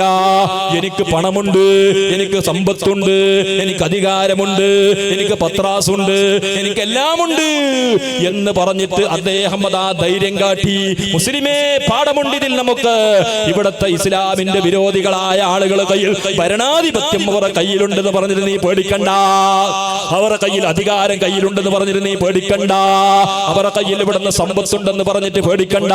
സാമ്രാജ്യ ശക്തികൾ അവർക്ക് സപ്പോർട്ട് ഉണ്ടെന്ന് പറഞ്ഞിട്ട് നീ പേടിക്കണ്ട. എല്ലാത്തിനെയും ഒതുക്കി വെക്കാൻ കഴിവുള്ള റബ്ബാണ് അല്ലാഹു സുബ്ഹാനഹു വ തആല. ആ റബ്ബിനോടുള്ള അചഞ്ചലമായ വിശ്വാസം, ഈമാൻ നിന്റെ കയ്യിലുണ്ടോ? ഈമാനാകുന്ന ആയുധം നമ്മുടെ കയ്യിലുണ്ടോ? ആധുനിക ലോകത്ത് വരുന്ന പ്രതിസന്ധികൾക്ക് മുഴുവനും പരിഹാരം ഈമാനാകുന്ന വജ്രായുധം തന്നെ. അങ്ങനെ അദ്ദേഹം എന്തായി? അബൂ ലഹബ് പറഞ്ഞു, ഞാൻ സമ്പത്ത് കൊണ്ട് നേരിടുമെന്ന് പറഞ്ഞപ്പോൾ ഈ വാക്ക് അവിടെ നിന്ന് കുഫാരിങ്ങളെ ഭാഗം, മുശ്രിക്കീങ്ങളെ ഭാഗത്ത് സ്പ്രെഡായി. സ്വഹാബത്തിന് ഈ വാർത്ത കിട്ടി. നബിയോട് പറഞ്ഞു, അല്ലാഹുവിന്റെ റസൂലേ, അബൂ ലഹബ് സമ്പത്ത് കൊണ്ട് മുഹമ്മദിനെയും ദീനിനെയും ഇസ്ലാമിനെയും നേരിടുമെന്ന് അവിടുന്ന് പറഞ്ഞിട്ടുണ്ടെന്ന് കേട്ടപ്പോൾ റസൂലുള്ളാഹി സ്വല്ലല്ലാഹു അലൈഹി വസല്ലം തങ്ങളുടെ മനസ്സിൽ ചെറിയ ഒരു സംശയം തോന്നി. സ്വഹാബത്ത് മുഴുവനും ധനപതിവരും മിസ്കീനന്മാരാണ്. അവരുടെ കയ്യിൽ ഉടുതുണിക്ക് മറുതുണിയില്ലാത്തവരാണ്. സമ്പത്ത് അവരുടെ കയ്യിലില്ല.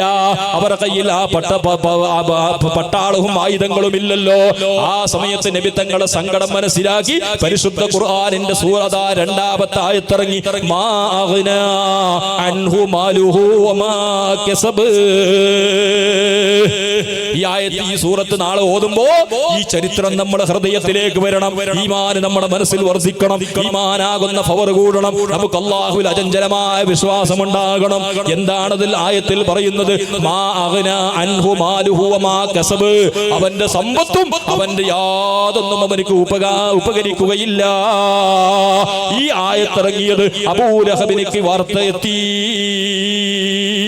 അബൂലഹബിനോട് പോയി പറഞ്ഞു കൊടുത്തു, മുഹമ്മദിന്റെ ഖുർആനിൽ നിന്റെ സമ്പത്തും നിന്റെ എല്ലാ സൗകര്യങ്ങളും നിന്റെ അധികാരങ്ങളും ഉപകാരം സിദ്ധിക്കൂല എന്ന് ആയത്തിറങ്ങി എന്ന് കേട്ടപ്പോൾ പിന്നെ അബൂലഹബ് മിണ്ടിയില്ല.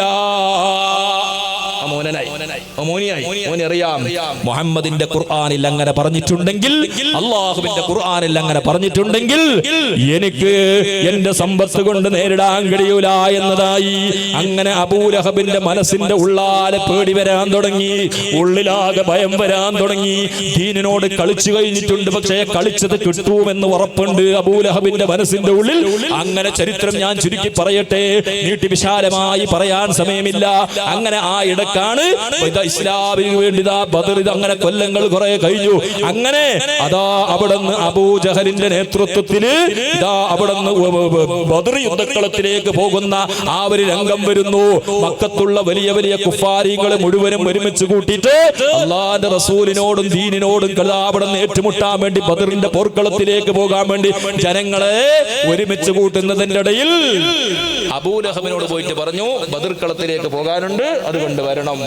അബൂലഹബ് പറഞ്ഞു, ഞാൻ ബദർ യുദ്ധത്തിലേക്ക് വരാൻ എനിക്ക് ധൈര്യമില്ല, എനിക്ക് ആവതില്ല. സമ്പത്ത് എന്താ വേണ്ടത് ഞാൻ തരാം, സപ്പോർട്ട് എന്താ വേണ്ടത് ഞാൻ തരാം.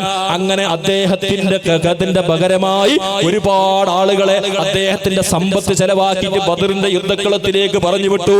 പക്ഷേ അബൂലഹബ് ബദറിന്റെ യുദ്ധക്കളത്തിൽ പോയില്ല. പോകാതിരിക്കാനുള്ള കാരണം എന്താണ്?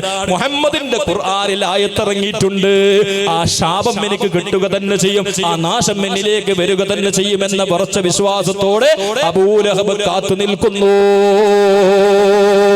അങ്ങനെ ബാക്കിയുള്ള നേതാക്കൾ മുഴുവനും അതാ ബദർ യുദ്ധക്കളത്തിലേക്ക് പോയി. ആ ഇടക്കാണ് അബൂലഹബിന്റെ ശരീരത്തിലേക്ക് ചെറിയ ഒരു രോഗം അല്ലാഹു കൊടുക്കുകയാണ്, ഒരു പണിഷ്മെന്റ് കൊടുക്കുകയാണ്.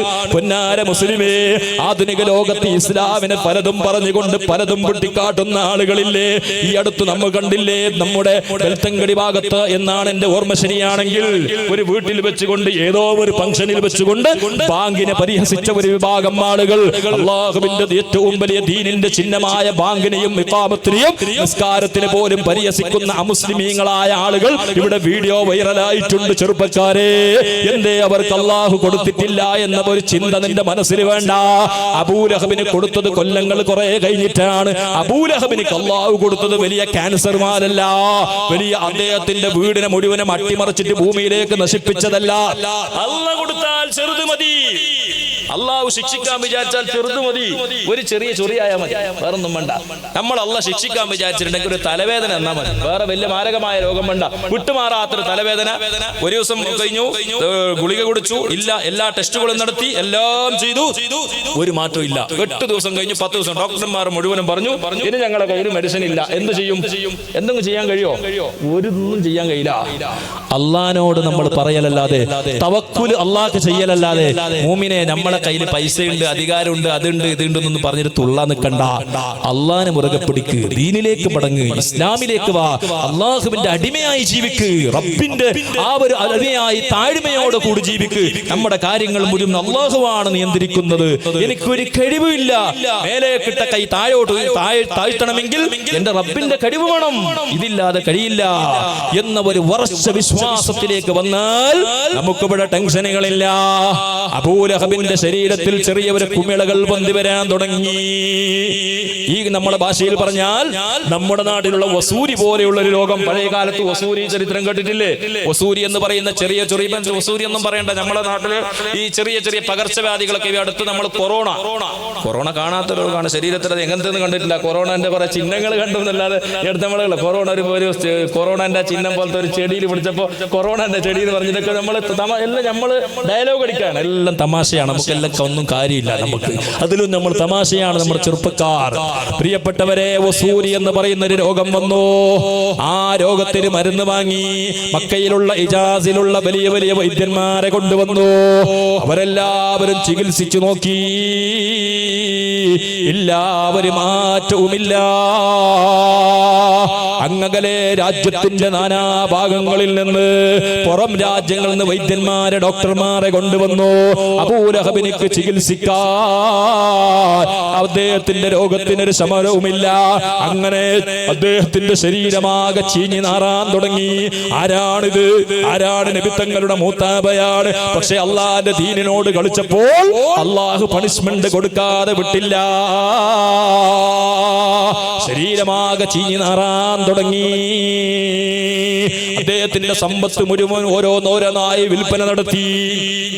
എല്ലാം വിറ്റും അദ്ദേഹത്തിന്റെ കയ്യിലുള്ള ദീനാറുകൾ, ദിർഹമുകളെല്ലാം മരുന്നിന് വേണ്ടി കൊടുത്തു.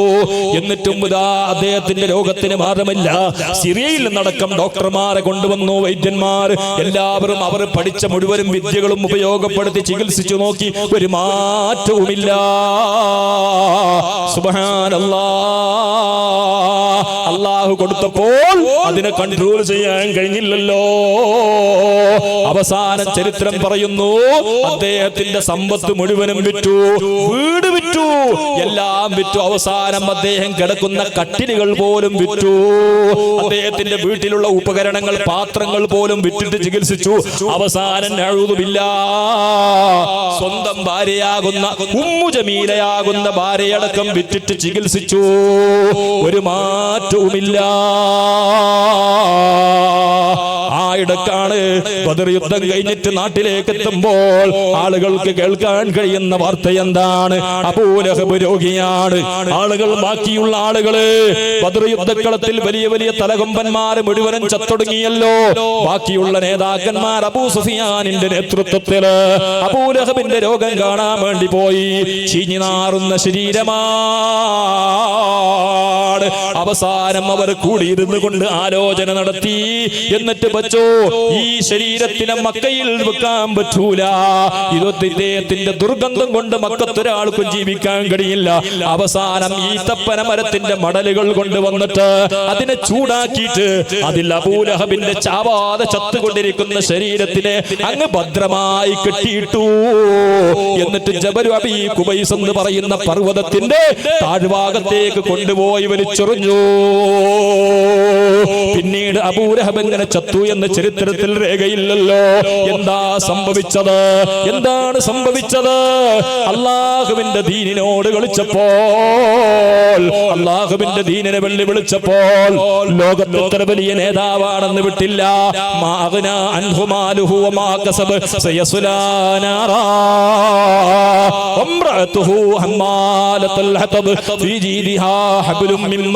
അള്ളാന്റെ ഖുർആനിന്റെ സൂറത്ത് പൂർത്തിയാക്കുന്നത് എങ്ങനെയാണ്? അദ്ദേഹത്തിന്റെ ഭാര്യയാകുന്നു ഉമ്മ ജമീലയടക്കം അവർ നരകത്തിലാണ്. അവർക്ക് വരാനിരിക്കുന്നത് സയസുലാനാറാ. എന്തിനാണ് ഞാൻ ഈ ചരിത്രം പറഞ്ഞത്? പൊന്നാര മുഅ്മിനേ, ഇസ്ലാമാകുന്ന പ്രത്യയ ശാസ്ത്രമുണ്ടല്ലോ, ഇത് അല്ലാഹു നമ്മളെ കയ്യിൽ തന്ന അമാനത്താണ്. നമ്മളെ കയ്യിൽ ഇതിനെ സൂക്ഷിക്കാൻ വേണ്ടി തന്നതാണ്. ഇസ്ലാം ഇവിടെ തകരുന്നുണ്ടോ? ഇസ്ലാമിനുടെ കോട്ടം വരുന്നുണ്ടോ? നമ്മൾ ഉണരേണ്ടവരാണ്. എങ്ങനെ ആയുധം പിടിച്ചിട്ട് യുദ്ധത്തിന് പോകണമെന്നല്ല പറയുന്നത്. നമ്മുടെ പ്രവർത്തനങ്ങളെ കൊണ്ട് ഇസ്ലാം നശിച്ചു പോവുകയാണ്. ഇവിടെ രാജ്യത്ത് സമാധാനമില്ലാത്തൊരവസ്ഥ, മുസ്ലിമായി ജീവിക്കുന്ന നമുക്ക് സ്വസ്ഥമായി ജീവിക്കാൻ കഴിയാത്ത അവസ്ഥ. എന്തുകൊണ്ട്? നമ്മുടെ ജീവിതത്തിൽ ഇസ്ലാമില്ല. നമ്മുടെ ജീവിതത്തിൽ ഇസ്ലാമില്ല. പ്രവാചകന്റെ സ്വഭാവം നമ്മുടെ ജീവിതത്തിലില്ല. നമ്മൾ സ്വാർത്ഥ താല്പര്യങ്ങളാണ്. നമ്മൾ ദുനിയാവിന്റെ സുഖാഡംബരങ്ങൾക്ക് വേണ്ടി ജീവിക്കുന്നവരാണ്. അല്ലാഹുവിന്റെ റസൂൽ നൂറ്റാണ്ടുകൾക്ക് മുമ്പ് പറഞ്ഞു വെച്ചില്ലേ? ഹബീബായ റസൂലുള്ളാഹി സ്വല്ലല്ലാഹു അലൈഹി വസല്ലം തങ്ങൾ പറഞ്ഞില്ലേ, ഒരു കാലഘട്ടം വരാനുണ്ട് സ്വഹാബ. അല്ലാഹുവിന്റെ പ്രവാചകൻ അങ്ങ് പറഞ്ഞു, സ്വഹാബത്തെ, ഒരു കാലം വരും നബി സ്വഹാബ. قال رسول الله صلى الله عليه وسلم يوشك الأمم أن تضاع عليكم كما تضاع العاقلة إلى قصعتها. فقال قائل ومن قلة نحن يومئذ قال بل أنتم يومئذ كثير ولكنكم غثاء كغثاء السيل ولينزعن الله من صدور عدوكم المهابة منكم وليخلفن فيه الله في قلوبكم الوهن. فقال قائل يا رسول الله وما الوهن يا رسول الله. ഹുബ്ബുദ് ദുനിയാ വകറാഹിയത്തുൽ മൗത്ത്. അല്ലാഹുവിന്റെ റസൂൽ നൂറ്റാണ്ട് 14 മുമ്പ് സ്വഹാബത്തിനിക്ക് മനസ്സിലാകുന്ന ആ സ്വഹാബത്തിനോട് അവസാന കാലഘട്ടത്തിൽ വരുന്ന സമൂഹത്തെ പറ്റി, എന്നെ പറ്റി, നിങ്ങളെ പറ്റി അള്ളാന്റെ റസൂൽ ഇവിടെ നിന്ന് പ്രവചിച്ചു പോയിട്ടുണ്ട്. അള്ളാന്റെ റസൂൽ സല്ലല്ലാഹു അലൈഹി വസല്ലം പറയുന്നു, ഒരു കാലഘട്ടം വരും സ്വഹാബ, ആ കാലഘട്ടത്തിൽ ഇസ്ലാമിന്റെ വിരോധികളായ ആളുകൾ നല്ല ഉച്ച സമയത്ത്, നല്ല നട്ടുച്ച സമയത്ത് 2 മണിയുടെ സമയമാണെന്ന് വെച്ചോ, നല്ല വിശപ്പല്ല, വിശപ്പ് ഭയങ്കര വിശപ്പാണ്. രാവിലെ നാഷ്ടം കഴിഞ്ഞിട്ട് ഉച്ചക്കത്തെ ഭക്ഷണത്തിന് വേണ്ടി നാട്ടിലെല്ലാവർക്കും ഒരു സദ്യ ഒരുക്കിയിട്ടുണ്ട്. ജുമാ കഴിഞ്ഞിട്ട് ഒരു വീട്ടിലേക്ക് പോയി അങ്ങനെ 10-20 ആളുകൾക്ക് വേണ്ടിയുള്ള ഭക്ഷണം എന്ന് വിചാരിച്ചോ. അങ്ങനെ തീൻമേശയിൽ എല്ലാം ഇങ്ങനെ റെഡിയായി, ഒരു ഭാഗത്ത് മന്തിയും മട്ടനും ചിക്കനും ബീഫും ഫിഷും എല്ലാം വെജിറ്റബിളും എല്ലാം തയ്യാറായി നിൽക്കുന്നു. അങ്ങനെ കൂട്ടത്തില് ഭക്ഷണം കഴിക്കാൻ വേണ്ടി നിൽക്കുമ്പോ മുതലാളി പറഞ്ഞു, ഉസ്താദ് എത്തിയിട്ടില്ല, ഒന്ന് ഉസ്താദ് വരട്ടെ, ഉസ്താദ് വന്നതിന്റെ ശേഷം നാം. അല്ലെങ്കിലോ പുതിയാപ്പിള എത്തിയിട്ടില്ല, പുതിയാപ്പിളക്ക് ഭക്ഷണം കഴിച്ചാൽ പുതിയാപ്പിള വരണ്ടേ, അതിന് മുമ്പ് തന്നെ തിന്നാൻ പറ്റൂലല്ലോ. പറഞ്ഞു ഒരു 10 മിനിറ്റ് നേരെ നാട്ടക്കല്ല് കഴിഞ്ഞിട്ടുണ്ട്, അതാ ഒരു 10 മിനിറ്റില് പുതിയാപ്പിളക്ക് വന്നതിന് ശേഷം എല്ലാം റെഡിയായിട്ട് കൈ കഴുകിയിട്ട് പ്ലേറ്റിൽ ഇങ്ങനെ ഇട്ട് നിൽക്കുകയാണ്. ആ സമയത്ത് അല്ലാഹുവിന്റെ റസൂല് പറയുകയാണ്, ആ സമയത്ത് അവൻ ആ ഭക്ഷണം തിന്നാൻ ആർത്തിയോടെ അതിങ്ങനെ തിന്നാൻ വേണ്ടി ഇങ്ങനെ കൊതിച്ചു നിൽക്കുന്നത് പോലെ അവന്റെ മനസ്സിങ്ങനെ ആഗ്രഹിക്കുന്നു. മന്തി തിന്നണോ, മട്ടൻ തിന്നണോ, ബീഫ് തിന്നണോ, അല്ല ഫിഷ് തിന്നണോ, ഏതാണ് തിന്നുക എന്നിങ്ങനെ കണ്ണങ്ങോട്ടും ഇങ്ങോട്ടും ഓടിച്ചിട്ട് ആഗ്രഹത്തോടെ ഇങ്ങനെ നിൽക്കുന്നത് പോലെ ഒരു കാലഘട്ടം വരും സ്വഹാബാ.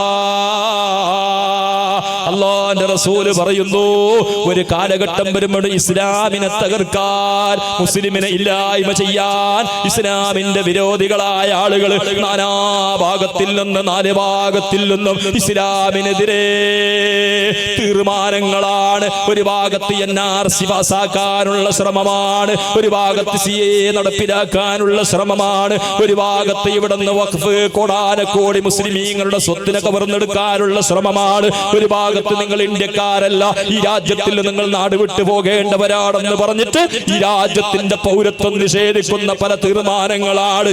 ഇനി എവിടെ പോയാലും, ഒരു കോളേജിൽ പോയാൽ മുസ്ലിം സമുദായത്തിന് തലമറച്ചുകൊണ്ട്, ഹിജാബ് മറച്ചുകൊണ്ട് നടക്കാൻ കഴിയാത്തൊരവസ്ഥ. ഇങ്ങനെ ഇസ്ലാമിനെ തിന്നാൻ, ഇസ്ലാമിനെ തകർക്കാൻ, മുസ്ലിമിനെ ഇല്ലായ്മ ചെയ്യാൻ അഹോരാത്രം ഭക്ഷണത്തളികയിലേക്ക് ഭക്ഷണം തിന്നാൻ ആർത്തിയോടെ നിൽക്കുന്നത് പോലെ എല്ലാവരുടെ ചിന്ത ഇത് തന്നെ. അമേരിക്കയിൽ ഇരുന്ന് ചിന്തിക്കുന്നത് ഇത് തന്നെ. ഇസ്രായേലിന്റെ ജൂതന്മാർ പച്ചയായി ചർച്ച ചെയ്യുന്നത് ഇസ്ലാമിനെ എങ്ങനെ തകർക്കാമെന്ന ചിന്ത തന്നെ. അതുങ്ങകലെ റഷ്യയിൽ പോയാൽ ഇസ്ലാമിനെ എങ്ങനെ തകർക്കാമെന്ന ചിന്ത തന്നെ. രാജ്യത്തിന്റെ നാനാഭാഗങ്ങളിലൂടെ ഇവിടുത്തെ ഭരണാധികാരികളും ഇവിടുത്തെ മറ്റുള്ള എല്ലാ വിഭാഗം ആളുകൾ എല്ലാവർക്കും ഒറ്റ ലക്ഷ്യം, ഇസ്ലാമിനെ തകർക്കലാണ്. അങ്ങനെ ഒരു കാലഘട്ടം വരും സ്വഹാബാ. ഇതൊന്നും ചരിത്രത്തിൽ നബി തങ്ങൾ പ്രവചിക്കാത്ത കഥകളല്ല. ഈ വരുന്നതൊന്നും ലോകത്ത് നബി തങ്ങൾ പ്രഖ്യാപിക്കാത്ത കഥകളല്ല.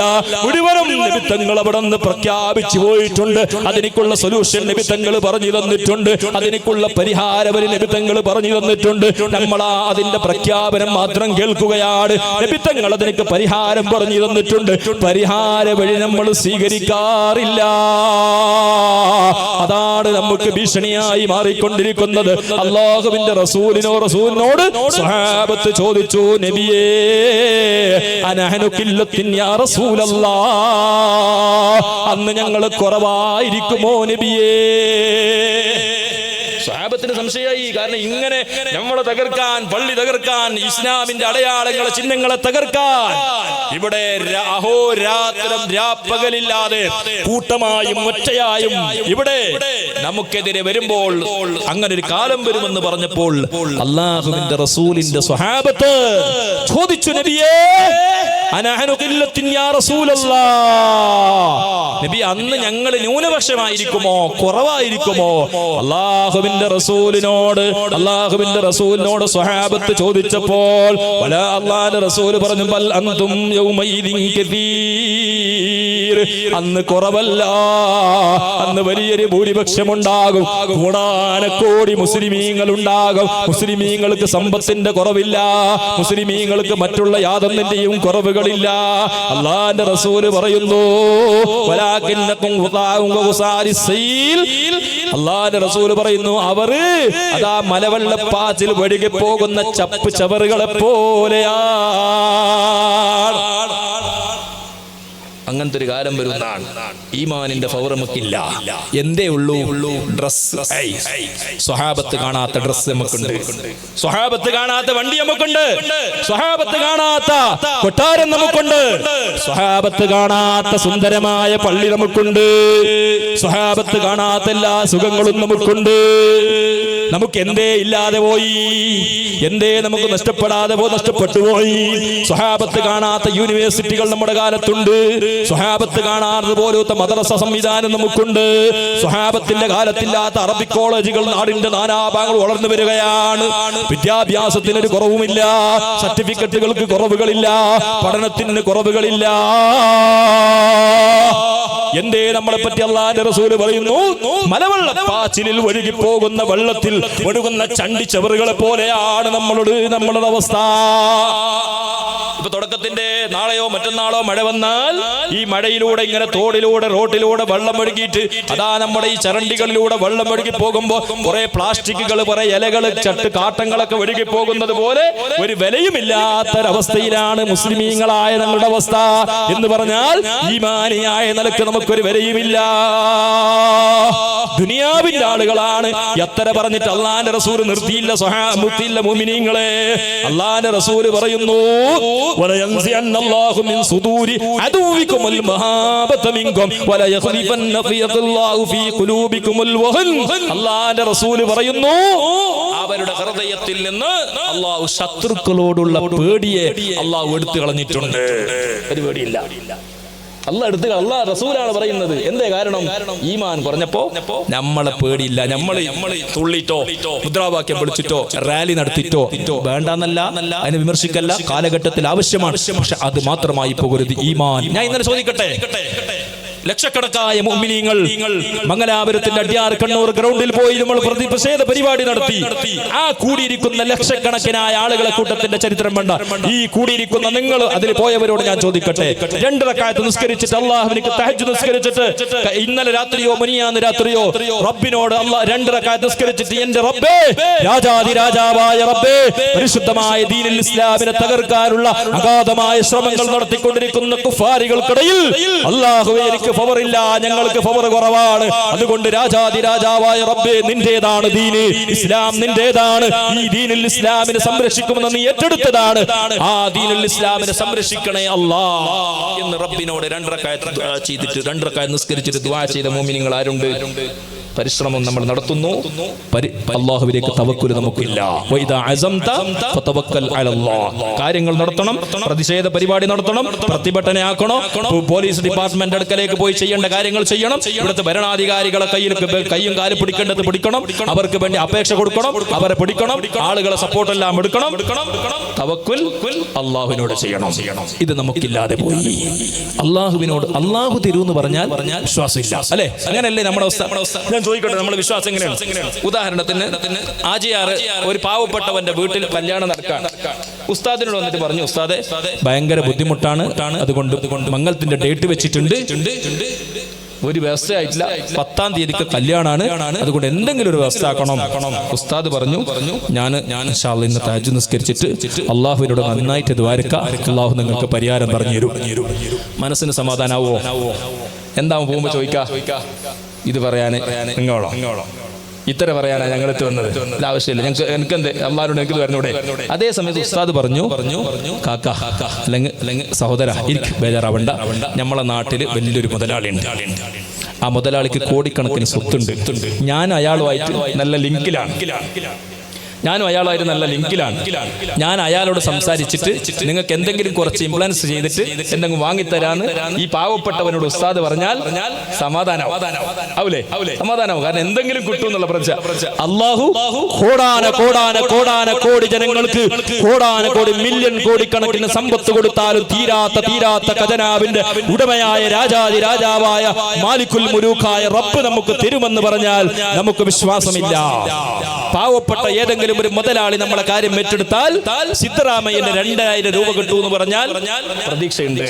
റിസ്ക് തരുമെന്ന്, റിസ്ക് പട്ടിണിയാവൂല എന്നുള്ള പ്രതീക്ഷയുണ്ട് പാവപ്പെട്ടവർക്ക്. അല്ലേ? എന്തില്ലെങ്കിലും സിദ്ധരാമനെ കുറിച്ച് ഇത് സിദ്ധരാമയ്യന്റെ 2000 ഉള്ള കാലത്തോളം പോരയില് പട്ടിണിയാവൂല. മാസത്തിൽ കിട്ടുന്ന അരിയുണ്ട്. ബാക്കിയുള്ള 2000 കൊണ്ട് ബാക്കിയുള്ള വീട്ടുപകരണങ്ങൾ, വീട്ടിലേക്ക് വിടുന്ന ഭക്ഷണ സാധനങ്ങൾ വാങ്ങാൻ പ്രതീക്ഷയുണ്ട്. അല്ലാഹു സുബ്ഹാനഹു വ തആല നമ്മോട് പറഞ്ഞിട്ടുണ്ട്, റാസിഖായ ഖാലിഖായ റബ്ബ് പറഞ്ഞിട്ടുണ്ട്. ഖാലിഖ് അല്ലാഹുവാണ്, റാസിഖ് അല്ലാഹുവാണ്. ലോകത്തിലെ സൃഷ്ടിയും പട്ടിണിയായി മരിക്കേണ്ടി വരൂല. അല്ലാഹു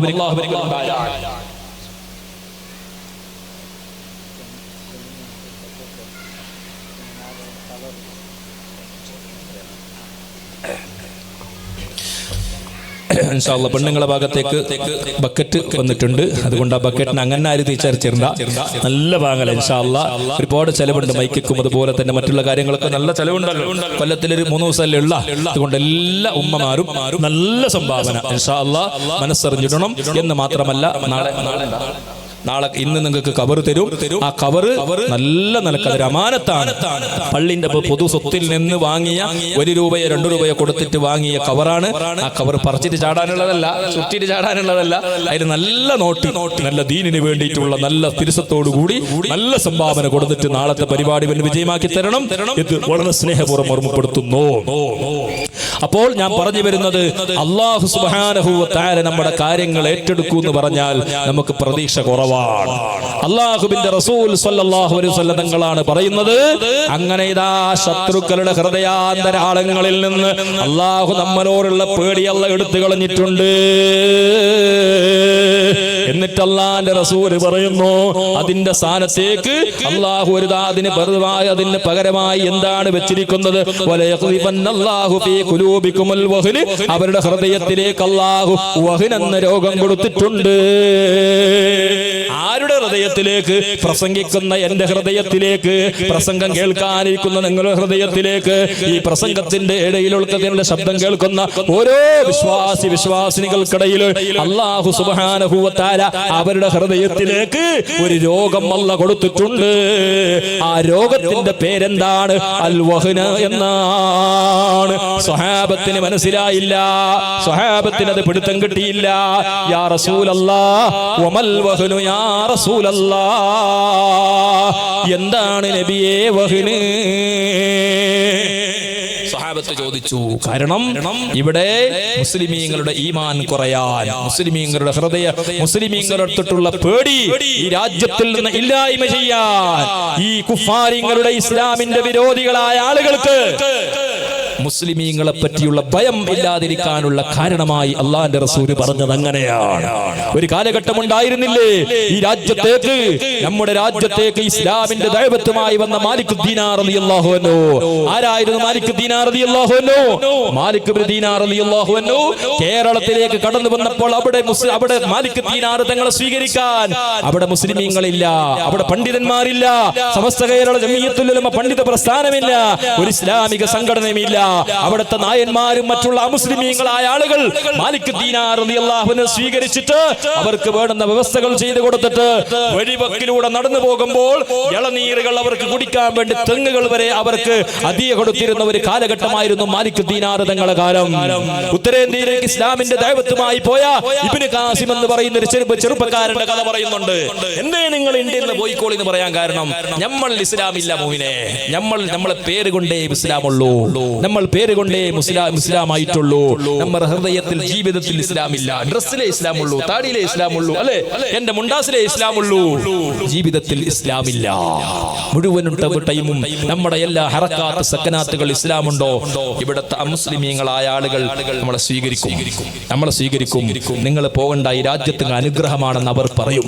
എന്തേ ഇല്ലാതെ ആധുനിക ലോകത്ത് ജീവിക്കുന്ന മുസ്ലിമീങ്ങളെ നമ്മുടെ ഹൃദയത്തിൽ ഈമാനില്ല, നമ്മുടെ ജീവിതത്തിൽ ഇസ്ലാമില്ല. നമുക്ക് ആകെ പോയിട്ട് ഇസ്ലാം എപ്പേ ഉള്ളൂ? ഇസ്ലാമിനെ ഫുള്ളായിട്ട് ഫോളോ ആക്കുന്ന ടൈം എപ്പോന്ന് അറിയാം?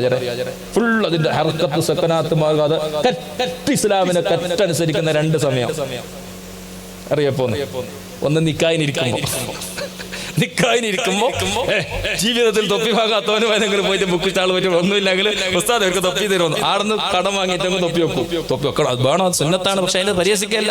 തൊപ്പിയെല്ലാം വെച്ച് നല്ല റോഹത്തായി ഭയങ്കരമായി എന്നിട്ട് അവിടെ വന്നിട്ട് ചോദിക്കലുണ്ട്, എവിടെ ഇരിക്കണോ? നിക്കാഹിന്റെ ഹാളിൽ വന്നിട്ട് ഞാൻ അങ്ങോട്ട് നോക്കില്ല, എനിക്കറിയില്ല. കാരണം ആടെ പടിഞ്ഞാറ് തെക്ക് വടക്ക് ചമ്മക്കാട് അറിഞ്ഞല്ലേ നമ്മ പറയുന്നത്. കാരണം എന്നിട്ട് ചില സ്ഥലത്തുണ്ട് ആടെ ഇരുത്തിയും മോനെ എണിപ്പിക്കില്ല, കാക്കാൻ തിരിപ്പത്തിട്ടില്ല.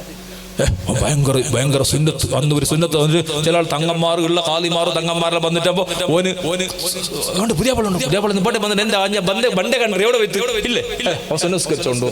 ഭയങ്കര സുനസ്കാരം. അന്ന് മാത്രമാണോ വേണ്ടത്?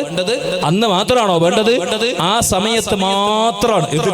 എല്ലാം കഴിഞ്ഞിട്ട് ഞാൻ കഴിഞ്ഞ കൊല്ലം പറഞ്ഞതാണ് വിവാഹ ആർഭാട ജീവിതം എന്ന് ഞാൻ പറയാൻ ഉദ്ദേശിക്കുന്നില്ല.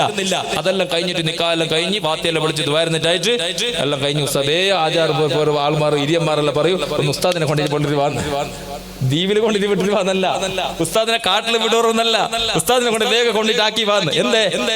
ഇബ്ലീസിന്റെ പെട്ടി ഓണാക്കാണ്ട്. ഇബ്ലീസിന്റെ പെട്ടി ഓണാക്കണമെങ്കിൽ ഈ ഉസ്താദ് ഉണ്ടെങ്കിൽ വരുന്നില്ല. പണ്ട് പറഞ്ഞില്ല ബാങ്ക് കൊടുത്തെങ്കിൽ ഇബ്ലീസ് വരല്ല. ബാങ്ക് കൊടുക്കുന്ന ഇബ്ലീസ് വരുമോ?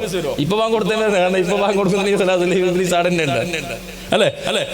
അപ്പൊ ഞാൻ പറഞ്ഞു വന്നത്, അങ്ങനെ ആ സമയത്ത് ഭയങ്കര ഇസ്ലാം കണ്ടും വിചാരിക്കണം ഞമ്മല്ല ബാക്കിൽ വരുത്തിപ്പല്ലോ മുണ്ടാസ്, വലിയ മുണ്ടാസ്, ഇപ്പൊ റെഡിമെയ്ഡ് മുണ്ടാസ് എല്ലാം കിട്ടുന്നു. പുതിയ അടുത്തൊരു ചങ്ങായിനോട് ചോദിച്ചു, അയാൾ മൊയിലാറാ, ഒരു പാവപ്പെട്ട ഞമ്മളെ പോലത്തെ കെണിയും മുള പറയാത്ത ഉസ്താന്മാരുണ്ടാവല്ലോ അയാള്.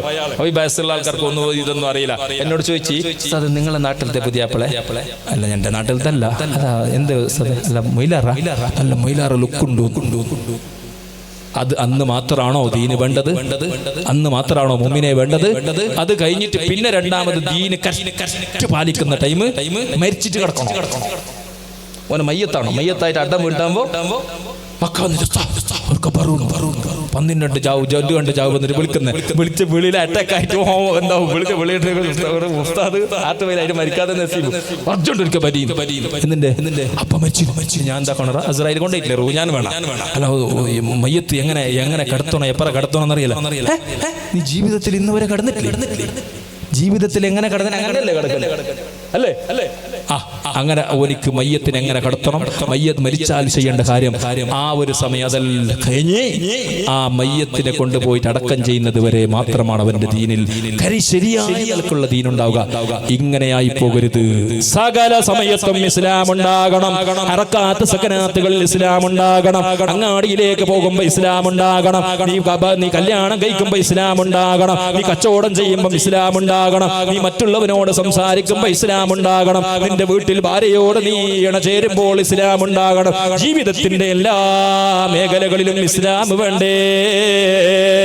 അല്ലാഹുവിന്റെ റസൂല് പറയുന്നു, ആ കാലഘട്ടത്തിലുള്ള ജനങ്ങൾക്ക് മാരകമായ ഒരു രോഗം പിടിപെട്ടിട്ടുണ്ട് സ്വഹാബാ. വഹനെന്ന രോഗം വന്നിട്ടുണ്ട്. അതാണ് അവർക്ക്, ആ മുസ്ലിമീങ്ങളായ ആളുകൾക്ക് ഇവിടുന്ന് പരാജയപ്പെടാനുള്ള കാരണം അതാണ്. ഉത്തരേന്ത്യയിലേക്ക് പോയ ഇബ്നു ഖാസിം എന്ന് പറയുന്ന ഒരു ചെറുപ്പക്കാരന്റെ കഥ പറയുന്നു. ഇസ്ലാമിന്റെ ദഅവത്ത് നടത്തിയിട്ട് അദ്ദേഹം നാട് വിട്ടു പോകുമ്പോ ഉത്തരേന്ത്യക്കാരായ ജനങ്ങൾ പറഞ്ഞു, ഇബ്നു ഖാസിമേ പോകല്ലേ, ഇബ്നു ഖാസിമേ ഞങ്ങൾക്ക് നിങ്ങൾ വേണം, നിങ്ങൾ ബർക്കത്താണ്, നിങ്ങൾ അനുഗ്രഹമാണ്. നിങ്ങൾ വന്നതിന് ശേഷം നാട്ടിൽ മഴയുണ്ടായിട്ടുണ്ട്, നിങ്ങൾ വന്നതിന് ശേഷം നാട്ടിൽ ഐശ്വര്യമുണ്ടായിട്ടുണ്ട്, നിങ്ങൾ ഈ നാടിന്റെ ഐശ്വര്യമാണ്, പോകല്ലേ ഇബ്നു ഖാസിമേ എന്ന് പറഞ്ഞപ്പോൾ ഇബ്നു ഖാസിമിന് നിൽക്കാൻ നിർവാഹമില്ല. അവസാനം ചരിത്രം പറയുന്നു, ഇബ്നു ഖാസിമിന്റെ ഒരു പ്രതിമയുണ്ടാക്കി ഉണ്ടാക്കിയിട്ട് എല്ലാ ദിവസവും അവിടുത്തെ അമുസ്ലിമീങ്ങളായ ആളുകൾ ഇബ്നു ഖാസിമിന്റെ ആ പ്രതിമ നോക്കിയിട്ട് സമാധാനമടയുന്നൊരു കാര്യമായിരുന്നു. ഇത് ഇന്ത്യ രാജ്യത്തിന്റെ ഇന്നലകളുടെ ചരിത്രങ്ങളാണെങ്കിൽ അതേ പാരമ്പര്യത്തിൽ വന്ന ഇവിടുത്തെ മുസ്ലിം സഹോദരന്മാർ നമ്മളെ നോക്കിയിട്ട് പറയുന്നു, നിങ്ങൾ നാടിന് ശാപമാണ്, നിങ്ങൾ നാട്ടിൽ നിന്ന് പോകേണ്ടവരാണ്. എന്തേ കാരണം? പത്രങ്ങൾ മുഴുവനും എടുത്തു നോക്കിയാൽ ഒരു കൊള്ള സംഘമുണ്ടോ അതിൽ കാണുന്നത് മുസ്ലിമിന്റെ പേരാണ്. ഒരു രാത്രി സമയത്ത് ദറോഡ ചെയ്തതിന്റെ വാർത്തയുണ്ടോ അതിൽ കാണുന്നത് മുസ്ലിമിന്റെ പേരാണ്. ഒരു വ്യഭിചാരശാലയിൽ പോയതിന്റെ കഥയുണ്ടോ, ഒരു പെണ്ണിനെ വ്യഭിചരിച്ചതിന്റെ വാർത്തയുണ്ടോ അതിലും മുസ്ലിമാണ്. മയക്കുമരുന്നിന്റെ കഞ്ചാവിന്റെ ഡീലർമാരായി അതിന്റെ പ്രവർത്തകന്മാരായി നാട്ടുകാരുടെ ഉറക്കം കെടുത്തുന്ന കഥകളുമായി ജീവിക്കുന്ന അക്രമികളായ ആളുകളുണ്ടോ അതിലും മുസ്ലിമീങ്ങളാണ്. ഇത് നോക്കിയിട്ടാണ് ഇവിടുത്തെ മുസ്ലിമീങ്ങളായ ആളുകൾ പറയുന്നു, ഇസ്ലാമിന്റെ സന്ദേശം ഇതാണ്, ഇസ്ലാം ഇതാണ് പഠിപ്പിക്കുന്നതെന്നാണ് അവർ മനസ്സിലാക്കുന്നത്. ഇസ്ലാമിന്റെ സ്വഭാവം അങ്ങനെയല്ല. അബൂ ഹനീഫത്തുൽ കൂഫി റളിയല്ലാഹു അൻഹു വിട്ടെടുക്കല് ഒരു അയൽവാസി ഉണ്ടായിരുന്നു. അദ്ദേഹം അമുസ്ലിമാണ്. അദ്ദേഹം വീട് വിൽപ്പനക്ക് വെച്ചു. ആ വീടിന്റെ വില ഇത്ര ദീനാറാണെന്ന് പറഞ്ഞു. നാട്ടുകാർ മുഴുവനും പോയി ചോദിച്ചു, നിങ്ങളുടെ വീടിന് ഇത്ര വില കിട്ടൂല, ഇവിടെ 25,000 ദീനാറേ ഇവിടെ വിലയുള്ളൂ, നിങ്ങൾ 50,000 ദീനാർ എന്തിനാണ് വില പറയുന്നത്? ഇവിടുത്തെ വാല്യുവേഷൻ എങ്ങനെയാണ്? അങ്ങനെയല്ലേ? ഇവിടുത്തെ പനീറിൽ ഒരു സെന്റിന് 5 ലക്ഷം ആണെങ്കിൽ ഒരാൾ 10 ലക്ഷം എന്ന് പറഞ്ഞാൽ ആൾക്കാർ ചോദിക്കൂലേ, എന്താ ഹണ്ടി പോളപ്പ, നിനക്ക് ഇവിടെ എല്ലായിടത്തും 5 ലക്ഷത്തിന് വേണ്ട എത്ര ജാഗയുണ്ട്, നിന്റെ ജാഗക്ക് 10 ലക്ഷം എന്ന് പറഞ്ഞ മനുഷ്യന്മാർ വാങ്ങോ? അങ്ങനെ പോയിട്ട് അബൂ ഹനീഫ റളിയല്ലാഹു അൻഹുവിന്റെ ആ അടുത്തുള്ള സഹോദരനോട് ചോദിച്ചു, അമുസ്ലിമായ സഹോദരനോട് ചോദിച്ചു. അദ്ദേഹം പറഞ്ഞത് എന്താണെന്നറിയോ? എന്റെ സ്ഥലത്തിന്റെ വില ഇത്ര തന്നെ, പക്ഷെ എന്റെ അടുത്ത് നല്ലൊരു അയൽവാസിയുണ്ട്, അയാള് നല്ല മനുഷ്യനാണ്, അയാള് നല്ല സ്വഭാവക്കാരനാണ്, അയാള് നിങ്ങൾക്ക് നല്ല പരോപകാരിയാണ്, അയാളെ വിട്ടു പോകാൻ നിർവാഹമില്ല, പക്ഷേ എനിക്ക് സാമ്പത്തിക പ്രശ്നം കൊണ്ട് പോവുകയാണ്. ഇങ്ങനെ ഒരു അയൽവാസിന് ലക്ഷം കൊടുത്താലും കിട്ടൂല, അതുകൊണ്ട് ആ അയൽവാസിയുടെ വിലയാണ് 25,000 ദീനാർ എന്ന് അദ്ദേഹം ഒരു പൈസ ഞാൻ കണക്കൊരു ഉദാഹരണം പറഞ്ഞതാണ്. ഇങ്ങനെ ചരിത്രത്തിൽ ഇമാമിങ്ങളുടെ കഥകളെടുത്താൽ ഇസ്ലാമിന്റെ സ്വഭാവം കണ്ടിട്ട് മുസ്ലിമിലേക്ക് വന്നതാണ്. അല്ലാഹുവിന്റെ റസൂലിന്റെ സ്വഭാവം കേൾക്കണോ നിങ്ങള്? യമാമക്കാരനായ ഒരു മനുഷ്യന് ഇതാ മദീനയിൽ പിടികൂടി. സുമാമത്ത് ഇബ്നു ഉസാൽ എന്നാണ് അദ്ദേഹത്തിന്റെ പേര്. ഞാൻ എന്തിനാ ഈ കഥ പറയുന്നത്? നമ്മൾ ആധുനിക ലോകത്തുള്ള മുസ്ലിമീങ്ങൾ ഇസ്ലാമിനെ വിട്ടുപോയിട്ടുണ്ട്. നമ്മുടെ സ്വഭാവത്തിൽ ഇസ്ലാമില്ല എന്നതാണ് ഞാൻ പറഞ്ഞു വരുന്നത്. സുമാമത്ത് ഇബ്നു ഉസാൽ എന്ന് പറയുന്ന ഒരു മനുഷ്യനെ പിടികൂടി.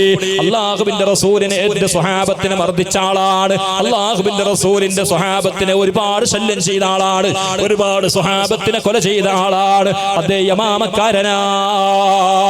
അദ്ദേഹം വലിയ രാജകുടുംബത്തിലുള്ള വലിയ പ്രൗഢിയുള്ള ആളാണ്. അദ്ദേഹത്തിനെ കൊന്നുകളയാൻ അള്ളാഹുവിന്റെ റസൂൽ പ്രഖ്യാപിച്ചിട്ടുണ്ട്. സുമാമയെ എവിടെ കണ്ടാലും കൊന്നുകളയണമെന്ന ഓർഡർ കിട്ടിയിട്ടുണ്ട്. സ്വഹാബത്ത് കാത്തു നിൽക്കുന്നു സുമാമയെ കിട്ടാൻ, കൊന്നുകളയാൻ. പക്ഷേ സുമാമയെ പരിചയമില്ല സ്വഹാബത്തിനിക്ക്. രാത്രി സമയമായി ഒരു ദിവസം ഒറ്റയായി നടക്കുന്നു സുമാമ. സ്വഹാബത്ത് പിടികൂടി. കൊള്ളക്കാരനാണെന്ന് വിചാരിച്ചു, കള്ളനാണെന്ന് വിചാരിച്ചു. അങ്ങനെ പിടികൂടി സംശയാസ്പദമായി അദ്ദേഹത്തിന് കൊണ്ടുവന്നു മദീനയിലേക്ക്. അല്ലാഹുവിന്റെ റസൂലിന്റെ മദീനത്തെ പള്ളിയിലേക്ക് കൊണ്ടുവന്നു. അങ്ങനെ ഒരു തൂണിൽ അവിടുന്ന് സുമാമയെ ബന്ധിച്ചു. മദീനയിൽ സുബഹിന്റെ സമയമായി. പ്രവാചകർ മുഹമ്മദുർ റസൂലുള്ളാഹ് മദീനത്തെ പള്ളിയിലേക്ക് നിസ്കാരത്തിന് വന്നു. ആ സമയത്താണ് ഒരു അപരിചിതനായ മനുഷ്യനെ അവിടുന്ന് ബന്ധിതനാക്കി കാണുന്നു. അല്ലാഹുവിന്റെ റസൂലിനോട് സ്വഹാബത്ത് പറഞ്ഞു, നബിയേ, ഒരു അപരിചിതനായ മനുഷ്യനെ രാത്രി ഞങ്ങൾ പിടികൂടി ബന്ധിച്ചതാണ്, ഇവിടെ കെട്ടിയിട്ടതാണ്. അല്ലാഹുവിന്റെ റസൂൽ നേരെ ആ മനുഷ്യന്റെ അടുക്കലേക്ക് പോയിട്ട് നോക്കി. അവിടുന്ന് റസൂലുള്ളാഹി തങ്ങൾക്ക് മനസ്സിലായി ഇത് സുമാമയാണ്. റസൂലുള്ളാഹി തങ്ങളെ സ്വഹാബത്തിനോട് ചോദിച്ചു, സ്വഹാബ ഇതാരാണെന്നറിയോ? ഇത് സുമാമത്ത് ഇബ്നു ഉസാലാണ്. സ്വഹാബത്തിന് രക്തം പ്രഷർ കൂടി, ഇപ്പൊ കൊന്നുകളയട്ടെ, ഇപ്പൊ വെട്ടട്ടെ. അള്ളാന്റെ റസൂൽ പറഞ്ഞു ആയിട്ടില്ല, അദ്ദേഹത്തിനെ വിടുക, ബന്ധിതനാക്കുക. അള്ളാന്റെ റസൂൽ പറഞ്ഞു സ്വഹാബ, ഇദ്ദേഹം വലിയ നല്ല തറവാടിത്തമുള്ള നല്ല രാജകുടുംബത്തിൽ വളർന്ന ആളാണ്, അദ്ദേഹത്തിന് നല്ല ഭക്ഷണം കൊണ്ടുപോയി കൊടുക്കൂ, പാല് കൊണ്ടുപോയി കൊടുക്കൂ എന്ന് പറഞ്ഞു. സ്വഹാബത്ത് അത്ഭുതപ്പെടുകയാണ്. കൊല്ലാൻ ഓർഡറിട്ട മനുഷ്യനെ എന്തിനാണ് സൽക്കരിക്കുന്നത്? പക്ഷെ നബി തങ്ങൾ പറഞ്ഞാൽ കൊടുക്കാതിരിക്കാൻ നിർവാഹമില്ല, കൊണ്ടുപോയി കൊടുത്തു. അങ്ങനെ നിസ്കാരം കഴിഞ്ഞു, വീട്ടിൽ പോയി. പിറ്റേ ദിവസം വന്നു, സുമാമ അവിടെ നല്ല കെട്ടിയിട്ടിട്ടുണ്ട്, നല്ല ബന്ധിതനാണ്. അള്ളാഹുവിന്റെ റസൂൽ വന്നിട്ട് ചോദിച്ചു, യാ സുമാമ, എങ്ങനെയുണ്ട്, കൈഫ ഹാലുക്, എന്റെ ഹാലവസ്ഥ എങ്ങനെയുണ്ട്? അദ്ദേഹം പറഞ്ഞു റാഹത്തിലാണ്, സന്തോഷത്തിലാണ്. എന്നിട്ട് അള്ളാന്റെ റസൂൽ ചോദിച്ചു, നീ എന്താണ് ഉദ്ദേശിക്കുന്നത്? അള്ളാന്റെ റസൂലിനോട് സുമാമ പറയുകയാണ്, നബിയുടെ സ്വഭാവവും നമ്മളെ സ്വഭാവം എത്ര വ്യത്യാസമുണ്ട്. നബി തങ്ങൾക്ക് ഇത്രയും വലിയ ലോകത്ത് അംഗീകാരം കിട്ടിയത് എന്തുകൊണ്ടാണ്? നബി വണ്ണമായ സ്വഭാവത്തിന്റെ ഉടമയാണ്. ഈ സ്വഭാവം കണ്ടിട്ടാണ് മക്കയിൽ നബി തങ്ങൾക്ക് വലിയ വിജയം കിട്ടിയത്. സുമാമ പറഞ്ഞു, അള്ളാന്റെ റസൂലേ, മുഹമ്മദേ, എന്നെ നിങ്ങൾ വിടുകയാണെങ്കിൽ നിങ്ങളെക്കാളും വലിയ കരുണയുള്ള ഒരാളെ ഞാൻ കണ്ടിട്ടില്ല. ഇനി കൊന്നു കളയുകയാണെങ്കിൽ എനിക്ക് പരാതിയില്ല, കാരണം ഞാൻ അത്രയും വലിയ അക്രമം ചെയ്ത ആളാണ്. നിങ്ങൾ ജിസിയ ചുമത്തിയിട്ട് എന്തെങ്കിലും നഷ്ടപരിഹാരം ചെയ്തിട്ട് പണം ചോദിക്കുകയാണെങ്കിൽ എത്ര പൈസ വേണമെങ്കിൽ ഞാൻ തരാം, എന്നെ മോചിപ്പിക്കുകയാണെങ്കിൽ. അള്ളാന്റെ റസൂൽ ഒന്നും പറഞ്ഞില്ല, പോയി. 2 ദിവസമായി. 2-ാം ദിവസം അങ്ങനെ തന്നെ വന്നു. നബി തങ്ങൾ ചോദിച്ചു, അതേപോലെ മറുപടി അങ്ങനെ തന്നെ, ഒരു വ്യത്യാസമില്ല, മാറ്റം വന്നില്ല. പക്ഷെ സുമാമ സ്വഹാബത്തിനെ കണ്ടിങ്ങനെ പഠിക്കാൻ 2 ദിവസമായാലും മദീനയിൽ സ്വഹാബത്ത് മുസ്ലിമീങ്ങളെ കൂടെയാണ്. സ്വഹാബത്തിന്റെ ഓരോ സ്വഭാവങ്ങൾ, നബി തങ്ങൾ ആദരിക്കുന്ന ആദരവുകൾ, സ്വഹാബത്തിന്റെ നടത്തം, ഇരുത്തം, അറക്കാത്ത്, സക്കനാത്ത്, ഭക്ഷണ ശൈലി, അവരുടെ സംസാര ശൈലി, മുസ്ലിമീങ്ങളെ സലാം പറയുന്നത്, ആലിംഗനം ചെയ്യുന്നത്, മുസാഫത്ത് ചെയ്യുന്നത്, എല്ലാം കണ്ടിങ്ങനെ നോക്കി നിൽക്കാണ്. 3-ാമത്തെ ദിവസം അള്ളാന്റെ റസൂൽ സുമാമയുടെ അടുക്കലേക്ക് വന്നു. സുമാമ എങ്ങനെയുണ്ട്? പറഞ്ഞു, പ്രയാസങ്ങളൊന്നുമില്ല, റാഹത്തിലാണ്, സന്തോഷത്തിലാണ്. എന്റെ ശത്രുക്കളാണ് നിങ്ങളെങ്കിലും ശത്രുക്കളോട് ഉള്ള സ്വഭാവമല്ല നിങ്ങൾ ഞാൻ കാണുന്നത്. ശത്രുക്കളുടെ നടുവിൽ ഞാൻ പേടിച്ച് ജീവിക്കുന്ന അവസ്ഥയിലല്ല ഉള്ളത്, ഞാൻ സന്തോഷത്തിലാണ്, എന്റെ നാട്ടിൽ ജീവിക്കുന്നതിനേക്കാൾ റാഹത്തിലാണ്. അള്ളാന്റെ റസൂൽ സഹാബത്തിനോട് പറഞ്ഞു, അയച്ചുവിട്, പോയിക്കോട്ടെ. സ്വഹാബത്ത് അത്ഭുതപ്പെടാണ്, എന്താ ഇത് കാട്ടുക? നബിയോട് അങ്ങോട്ട് ചോദിക്കാൻ പറ്റുമോ? അള്ളാന്റെ റസൂൽ എന്ത് ചെയ്തു അത് അംഗീകരിക്കലാണ് അവരുടെ സ്വഭാവം. എന്ത് പറഞ്ഞാൽ എങ്ങനെയാണ്? സ്വഹാബത്ത് മനസ്സോടെയാണെങ്കിലും നബി തങ്ങൾക്ക് കൊണ്ട് അയച്ചുവിട്ടു. നേരെ പോയി തന്റെ കുതിരയും എല്ലാം അവിടെ തൊട്ടപ്പുറത്ത് ബന്ധിച്ചിട്ടുണ്ട്. തന്റെ കുതിരയിൽ കയറി റാഹത്തോടെ പോയി വെള്ളം തേടിപ്പോയി. അങ്ങനെ വെള്ളമുള്ള സ്ഥലത്തേക്ക് പോയി അദ്ദേഹം കുളിച്ചു, ഫ്രഷായി, അദ്ദേഹം നല്ല ഡ്രസ്സൊക്കെ ചേഞ്ചായി നേരെ വന്നു. ലാ ഹദ്റത്തി ഹബീബി റസൂലില്ലാഹ്, അല്ലാഹുവിന്റെ റസൂലിന്റെ അടുക്കലേക്ക് വന്നിട്ട് പറഞ്ഞു, അശ്ഹദു അല്ലാ ഇലാഹ ഇല്ലല്ലാഹ് വ അശ്ഹദു അന്നക റസൂലുള്ളാഹ്. ഞാൻ അല്ലാഹുവിന്റെ റസൂലിനെ, തങ്ങൾ അല്ലാഹുവിന്റെ റസൂലാണെന്നും ഏകനായ ഏകയിലാഹ് അല്ലാഹു ആണെന്നും ഞാൻ വിശ്വസിക്കുന്നു. എന്നിട്ട് സുമാമ പറയുന്ന 2 കാര്യങ്ങളുണ്ട്. നബിയേ, ഞാൻ ഇങ്ങോട്ട് കടന്നു വരുമ്പോൾ എന്റെ ജീവിതത്തിലെ ഏറ്റവും വെറുപ്പുള്ള ഒരു മനുഷ്യന്റെ പേര് അത് മുഹമ്മദായിരുന്നു. പക്ഷേ ഇന്ന് ഞാൻ ഇവിടെ നിന്ന് പോകുമ്പോ എന്റെ ജീവിതത്തിലെ ഏറ്റവും കൂടുതൽ ഞാൻ സ്നേഹിക്കുന്നത് അങ്ങയാണ് നബിയേ. എന്റെ ജീവിതത്തിൽ ഏറ്റവും എനിക്ക് താല്പര്യപ്പെടുന്നത് തങ്ങളുടെ പേരാണ്. തങ്ങളെ വിട്ടുപോകാൻ എന്റെ മനസ്സ് അനുവദിക്കുന്നില്ല. ഇങ്ങോട്ട് വരുമ്പോൾ എന്റെ ജീവിതത്തിൽ എനിക്ക് ഏറ്റവും വെറുപ്പുള്ള നാട് മദീനയാണ്. പക്ഷേ ഇന്ന് ഇവിടെ നിന്ന് ഞാൻ തിരിച്ചു പോകുമ്പോ എനിക്ക് പിരിയാൻ പറ്റാത്തൊരു ബന്ധമുള്ളൊരു മണ്ണുണ്ടെങ്കിൽ അത് മദീനയുടെ മണ്ണാട്, അത് ത്വയ്ബ മണ്ണാട്, അത് ബറക്കത്തുള്ള പ്രവാചകന്റെ മണ്ണാട്. എന്തുകൊണ്ടാണ് അദ്ദേഹം ഇസ്ലാമിലേക്ക് വന്നത്? ഏറ്റവും വലിയ തീവ്രവാദിയായിട്ടല്ലേ അദ്ദേഹം പ്രവാചകന്റെ മദീനയിലേക്ക് കടന്നു വന്നത്? സ്വഹാബത്തിനെ മുഴുവനും കൊന്നൊടുക്കാൻ വന്ന മനുഷ്യരല്ലേ. നബി തങ്ങൾ അദ്ദേഹത്തിനോട് ബലാത്കാരമായി ദീന് പ്രവചിച്ചില്ല, ഇസ്ലാമിലേക്ക് ആളെ കൂട്ടിയില്ല. ലാ ഇക്റാഹ ഫിദ്ദീൻ, ഇസ്ലാമിൽ ബലാത്കാരമില്ല. ഇത് പറഞ്ഞു കൊടുക്കാനുള്ള അറിവ് നമുക്ക് വേണ്ടേ? ചരിത്രങ്ങളിൽ നിന്ന് നമ്മൾക്ക് പാഠം പഠിക്കണ്ടേ? അള്ളാന്റെ റസൂൽ ബലാബലത്തിൽ ഇസ്ലാമിലേക്ക് കൂട്ടുന്നെങ്കിൽ ആ മനുഷ്യനോട് എന്ത് പറയാം?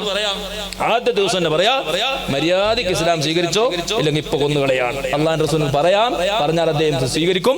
പക്ഷേ ഇസ്ലാമിന്റെ ചരിത്രം അങ്ങനെയല്ല, ഇസ്ലാമിന്റെ സുന്നത്ത് അങ്ങനെയല്ല, ഇസ്ലാമിന്റെ ചരിത്രങ്ങളോ അല്ലാഹുവിന്റെ കൽപ്പനകളോ അങ്ങനെയല്ല. ലാ ഇക്റാഹ ഫിദ്ദീൻ, ദീനിലേക്ക് ഒരാളെയും പിടിച്ച് നിർബന്ധിച്ചിട്ട് ഇവിടെ ഇസ്ലാമിന്റെ പേരിൽ ആരോപിക്കപ്പെടുന്ന ഏറ്റവും വലിയ ആരോപണമാണ് ഇന്നത്തെ ശത്രുക്കൾ. ഇസ്ലാം പലതും ഇവിടെ ജനങ്ങളെ അങ്ങോട്ട് പല നിലക്കുള്ള ശ്രമങ്ങൾ നടത്തിക്കൊണ്ട് ഇസ്ലാമിലേക്ക് ആളുകളെ കൂട്ടുകയാ. ഇല്ല, അങ്ങനെ ഒരു സംഭവമില്ല. ഇസ്ലാമിന്റെ മസല നമുക്ക് പണ്ഡിതന്മാർ പറഞ്ഞു തന്നിട്ടില്ലേ? എന്താണ് ഒരാളെ നിർബന്ധിച്ചിട്ട് ഒരാളെ ഇസ്ലാമിലേക്ക് കൊണ്ടുവന്ന് ഷഹാദത്ത് കലിമത്തില്ലാതെ മുസ്ലിം ആവോ? ഇല്ല എന്നാണ് മസല. അവരെ പേടിപ്പിച്ചിട്ടുണ്ട്. ഇപ്പൊ മുസ്ലിമാണ്, അതും പേടിച്ചിട്ട് ഇല്ല. ഇതാണ് ഇസ്ലാം. ഈ പാരമ്പര്യം നമുക്കറിയാത്തത് കൊണ്ടല്ലേ? ദീൻ എന്താണെന്ന് നമുക്കറിയണ്ടേ? നമ്മളെ കണ്ട് ജനങ്ങൾ ദീന് പഠിക്കണമെങ്കിൽ നമ്മൾ ദീന് നമുക്കറിയണ്ടേ? ദീനിന്റെ സ്വഭാവം നമുക്കറിയണ്ടേ? ജീവിതത്തിൽ സ്വഭാവം നമുക്ക് വേണ്ടേ? അല്ലാഹുവിന്റെ റസൂൽ സ്വല്ലല്ലാഹു അലൈഹി വസല്ലം തങ്ങൾ പറയുന്നു, അങ്ങനെ ആ ജനങ്ങൾക്ക് അവസാന കാലഘട്ടത്തിൽ വന്ന ജനങ്ങൾക്ക് അവർക്ക് വന്ന ഏറ്റവും വലിയ പ്രശ്നം എന്താണ്? വഹ്നെന്ന രോഗമാണ്. വമൽ വഹ്നു യാ റസൂലല്ലാഹ്. അല്ലാഹുവിന്റെ റസൂലിനോട് സ്വഹാബത്ത് ചോദിച്ചു, നബിയെ വമൽ വഹ്നു യാ റസൂലല്ലാഹ്, എന്താണ് നബിയെ വഹ്ന്? അല്ലാഹുവിന്റെ റസൂൽ പറഞ്ഞു, രണ്ട് കാര്യമാണ് വഹ്ന്. ഹുബ്ബുദ് ദുനിയാ വഖറാഇയത്തുൽ മൗത്ത്. ലോകത്ത് മുസ്ലിമീങ്ങൾ പരാജയപ്പെടാനുള്ള രണ്ട് കാരണം 114 മുമ്പ്, 1400 കൊല്ലം മുമ്പ് സ്വഹാബത്തിന്റെ സാക്ഷി നിർത്തിക്കൊണ്ട് അല്ലാഹുവിന്റെ റസൂൽ സ്വഹാബത്തിനോട് പറഞ്ഞു കൊടുത്തു, അവസാന കാലഘട്ടത്തിൽ ഫലസ്തീനിന്റെ മുസ്ലിമീങ്ങൾക്ക് എന്തേ ഇങ്ങനെ, ഇറാഖിന്റെ ജനങ്ങൾക്ക് എന്തേ അങ്ങനെ, അഫ്ഗാനിസ്ഥാനിന്റെ മുസ്ലിമീങ്ങൾക്ക് എന്തേ അങ്ങനെ, റോഹിംഗ്യൻ മുസ്ലിമീങ്ങൾക്ക് എന്തേ അങ്ങനെ? ഈ രാജ്യത്തെ മുസ്ലിമീങ്ങൾ പാരമ്പര്യമായി 800 വർഷക്കാലം ഈ രാജ്യത്തിന്റെ പാരമ്പര്യമുള്ള ഇന്ത്യ രാജ്യത്തിന്റെ ഒരുപാട് സംഭവങ്ങൾക്ക് സാക്ഷ്യം വഹിച്ച മുസ്ലിമീങ്ങളെ, ഈ മുസ്ലിം പാരമ്പര്യമുള്ള ഈ രാജ്യത്തെ മുസ്ലിമീങ്ങൾക്ക് എന്തേ ജീവിക്കാൻ സ്വാതന്ത്ര്യമില്ല എന്ന് പറയാനുള്ള കാരണം എന്താ? എന്തേ നിങ്ങൾ ഈ രാജ്യത്ത് പോകണമെന്ന് തന്റെ ഇടത്തോടെ ധൈര്യത്തോടെ ഇവിടെ അങ്ങാടി കവലരുന്ന് കൊണ്ട് റോഡ് പക്കത്തിൽ നടക്കുന്ന ഏതൊരു കൊയന്തനും വിളിച്ചു പറയാനുള്ള ധൈര്യം എന്തേ അവർക്കുണ്ടായി? എന്തേ ഒരു കാലഘട്ടത്തിൽ മുസ്ലിമീങ്ങളെ പേടിയുണ്ടായിരുന്ന ഒരു കാലം, മുസ്ലിമീങ്ങളോട് ആദരവുണ്ടായിരുന്ന ഒരു കാലം, പള്ളിയിലേക്ക് വന്നുകൊണ്ട് പള്ളിയുടെ എത്രയോ ദൂരെ നിന്ന് പള്ളിക്ക് കുമ്പിട്ടുകൊണ്ട് ആ പള്ളിയിൽ വന്നുകൊണ്ട് ആശീർവാദം വാങ്ങിയിരുന്ന ഒരു കൗമ് ഈ രാജ്യത്തുണ്ടായിരുന്നു, അല്ലേ? അതായിരുന്നു ഈ രാജ്യത്തിന്റെ പാരമ്പര്യം.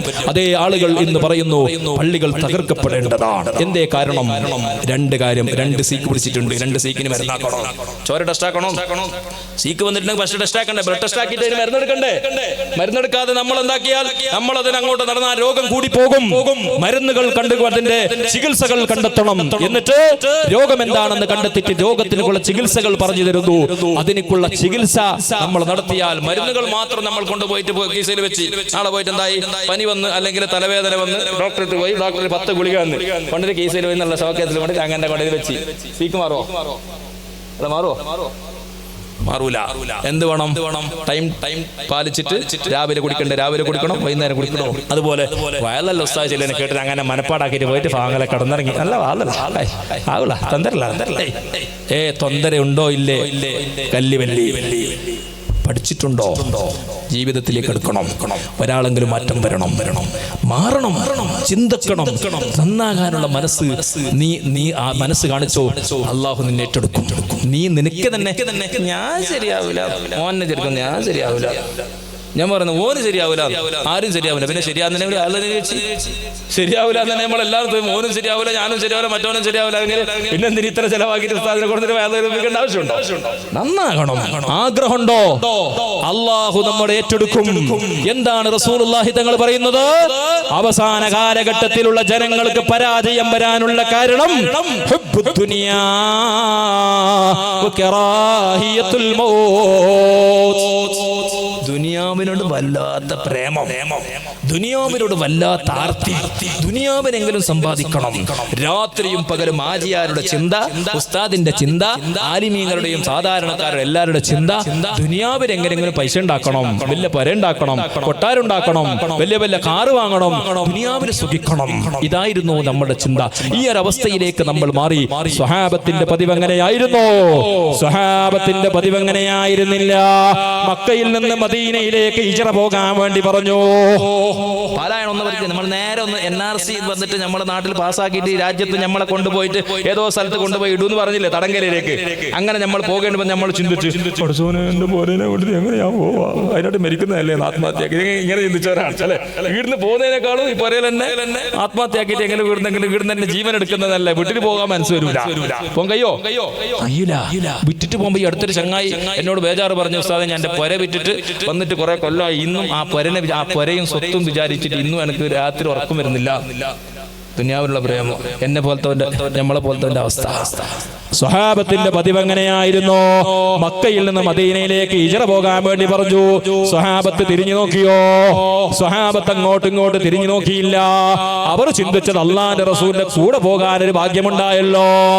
സ്വത്ത് മുഴുവനും വിട്ടേച്ചു പോയി, എല്ലാം വിട്ടേച്ചു പോയി. അള്ളാഹുവിന്റെ ദീനിന് വേണ്ടി ഹിജ്റ പോയവരാണ്. അതുകൊണ്ടാണ് അവർക്ക് അള്ളാഹു സുബ്ഹാനഹു വ തആല ആ ഹിജ്റ പോകുന്ന സമയത്ത്, മക്കയിൽ നിന്ന് മദീനയിലേക്ക് പോകുന്ന സമയത്ത് അള്ളാഹു ഖുർആനിൽ ആയത്തിറക്കി, ഇന്നല്ലദീ ഫറള അലൈക്കൽ ഖുർആന ലറാദ്ദുക ഇലാ മാദ്. ഈ ആയത്ത് മക്കയിൽ നിന്ന് മദീനയിലേക്ക് അല്ലാഹുവിന്റെ റസൂൽ ഹിജ്റ പോകുമ്പോൾ ഇറങ്ങിയ ആയത്താണ്. എന്തേ നബിയെ, തങ്ങളോട് നബിയോട് അല്ലാഹു സമാധാനിക്കുന്ന നബിയെ, ഇന്നല്ലദീ ഫറള അലൈക്കൽ ഖുർആന ലറാദ്ദുക ഇലാ മാദ്. നബിയെ, തങ്ങളെ മക്കയിലേക്ക് തിരിച്ചു കൊണ്ടുവരിക തന്നെ ചെയ്യും. ഇനി മക്കത്തൊരു ഫത്ഹ് ഉണ്ടാക്കി തരിക തന്നെ ചെയ്യുമെന്ന ആ ഒരു ഗുഡ് ന്യൂസ് അല്ലാഹു സുബ്ഹാനഹു വ തആല നബി തങ്ങളെ ഇറക്കി കൊടുത്തില്ലേ? അതുകൊണ്ടല്ലേ ഇന്ന് ഹജ്ജിന് പോകുന്ന സമയത്ത് യാത്ര പോകുന്ന സമയത്ത് ഈ ആയത്ത് വീടിന്റെ ചുമരിൽ അവന്റെ വിരൽ കൊണ്ട് എഴുതിയാൽ ആ യാത്രയിൽ മടക്കമുണ്ടാകുമെന്ന് പണ്ഡിതന്മാർ പറയുന്നത്. ഹജ്ജിന് പോകുന്ന സമയത്ത് ഒരു ആയത്ത് ഇങ്ങനെ എഴുതിക്കുന്ന ഒരു സ്വഭാവം ഇല്ലേ? ഇപ്പൊ തുടങ്ങി, പഴയ കാലത്തൊന്നും ഉണ്ടായില്ല. ഇപ്പോൾ അതങ്ങനത്തെ സുന്നത്തുകളെല്ലാം ഹയാത്താക്കി. അല്ലാഹു ഇനിയും ഇത്തരം കാര്യങ്ങൾ നമ്മൾ സുന്നത്തിലേക്ക് മടങ്ങാൻ അല്ലാഹു തൗഫീഖ് നൽകട്ടെ.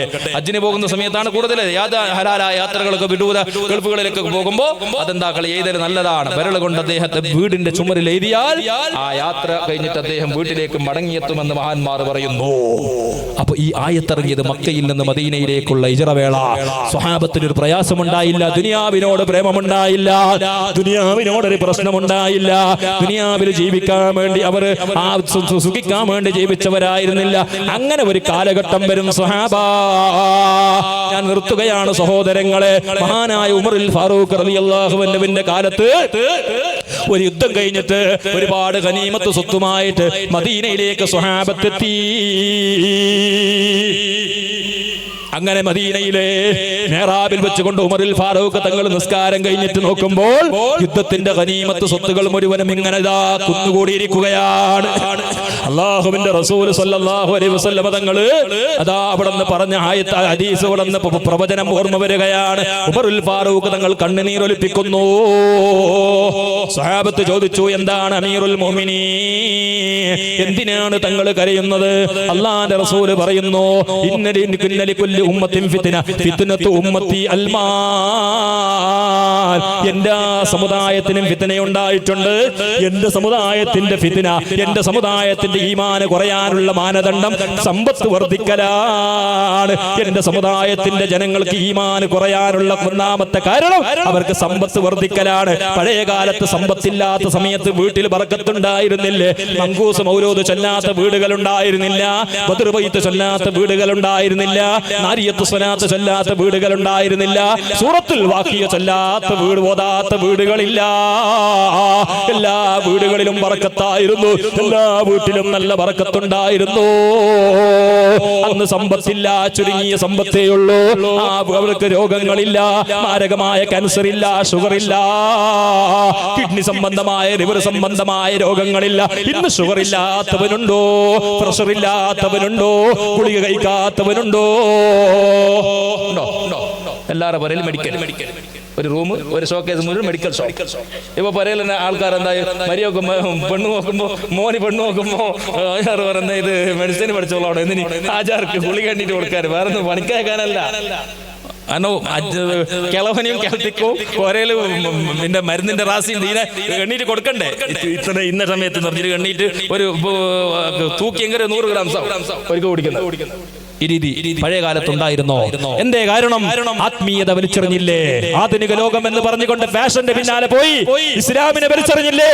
മഹാന്മാരായ സ്വഹാബത്തിന്റെ പതിവുകളെ വലിച്ചെറിഞ്ഞില്ലേ? അഹ്ലുസുന്നത്തി വൽ ജമാഅത്തിന്റെ തത്വാദർശങ്ങളെ വലിച്ചെറിഞ്ഞില്ലേ? മൗലിദുകളും റാത്തീബുകളും ഇസ്ലാമിന് വിരുദ്ധമാണെന്ന് പറയുന്ന ഒരു സമൂഹം ഉടലെടുത്തില്ലേ ഇവിടെ? അദ്ദാദ് റാത്തീബുകൾ പഴയ കാലത്ത് എന്തിനാ തുടങ്ങിയത്? പള്ളിയിലത്തെ മുക്കരിക്കും കത്തീബിന് പണിയില്ലാത്തതിന് പണിയാക്കി തന്നല്ല. ആൾക്കാർ വിചാരിച്ചങ്ങനെ അവർ ചെല്ലട്ട് ചൊല്ലിയില്ലങ്ങോ നാളെ നോക്കി നിങ്ങൾ വേണമെങ്കിൽ പനീറിനല്ല നല്ല നാട് അല്ലാഹു ബർക്കത്താക്കട്ടെ. എനിക്ക് ഇവിടെ പനീറിന് ഞാൻ പോണ്ടേ അല്ലേ? ഇവിടുന്ന് പോണ്ടേ? ഏതായാലും വേറെ നാട്ടിൽ ആ നാട്ടിലല്ലേ ഒരു സമയത്ത് വേറെ എന്താക്കാൻ നിങ്ങൾ പോയി ഏതൊക്കെ പോയി ചൊല്ലി കമ്മിറ്റിൽ പെട്ടാലാണ് പരിശോധിക്കും. ഇപ്പൊ എന്താ കണ്ട നാളെ ആക്കിങ്ങ എല്ലാവർക്കും പാടുണ്ടാവും. ഒരു 6 മാസം കഴിഞ്ഞിട്ട് വീടിന്റെ അടുത്ത് പോയി ചൊല്ലി വിഷയം ഒന്നുണ്ടാ എന്തേ ജണ്ടാളെ വിടണം എന്തേ മിഞ്ഞാണ്ട് ഒരു നാള് ജണ്ടാളും അങ്ങ് ജണ്ടാളെ നിസ്കരിച്ചിട്ടുള്ള ജണ്ടാൾ അദ്ദാത് ചെന്നിട്ടില്ല ഇക്കട്ടവാ ആൾക്കാലി ഉണ്ട് മാസം നിരപ്പിക്കട്ട് ചൊല്ലണോടെ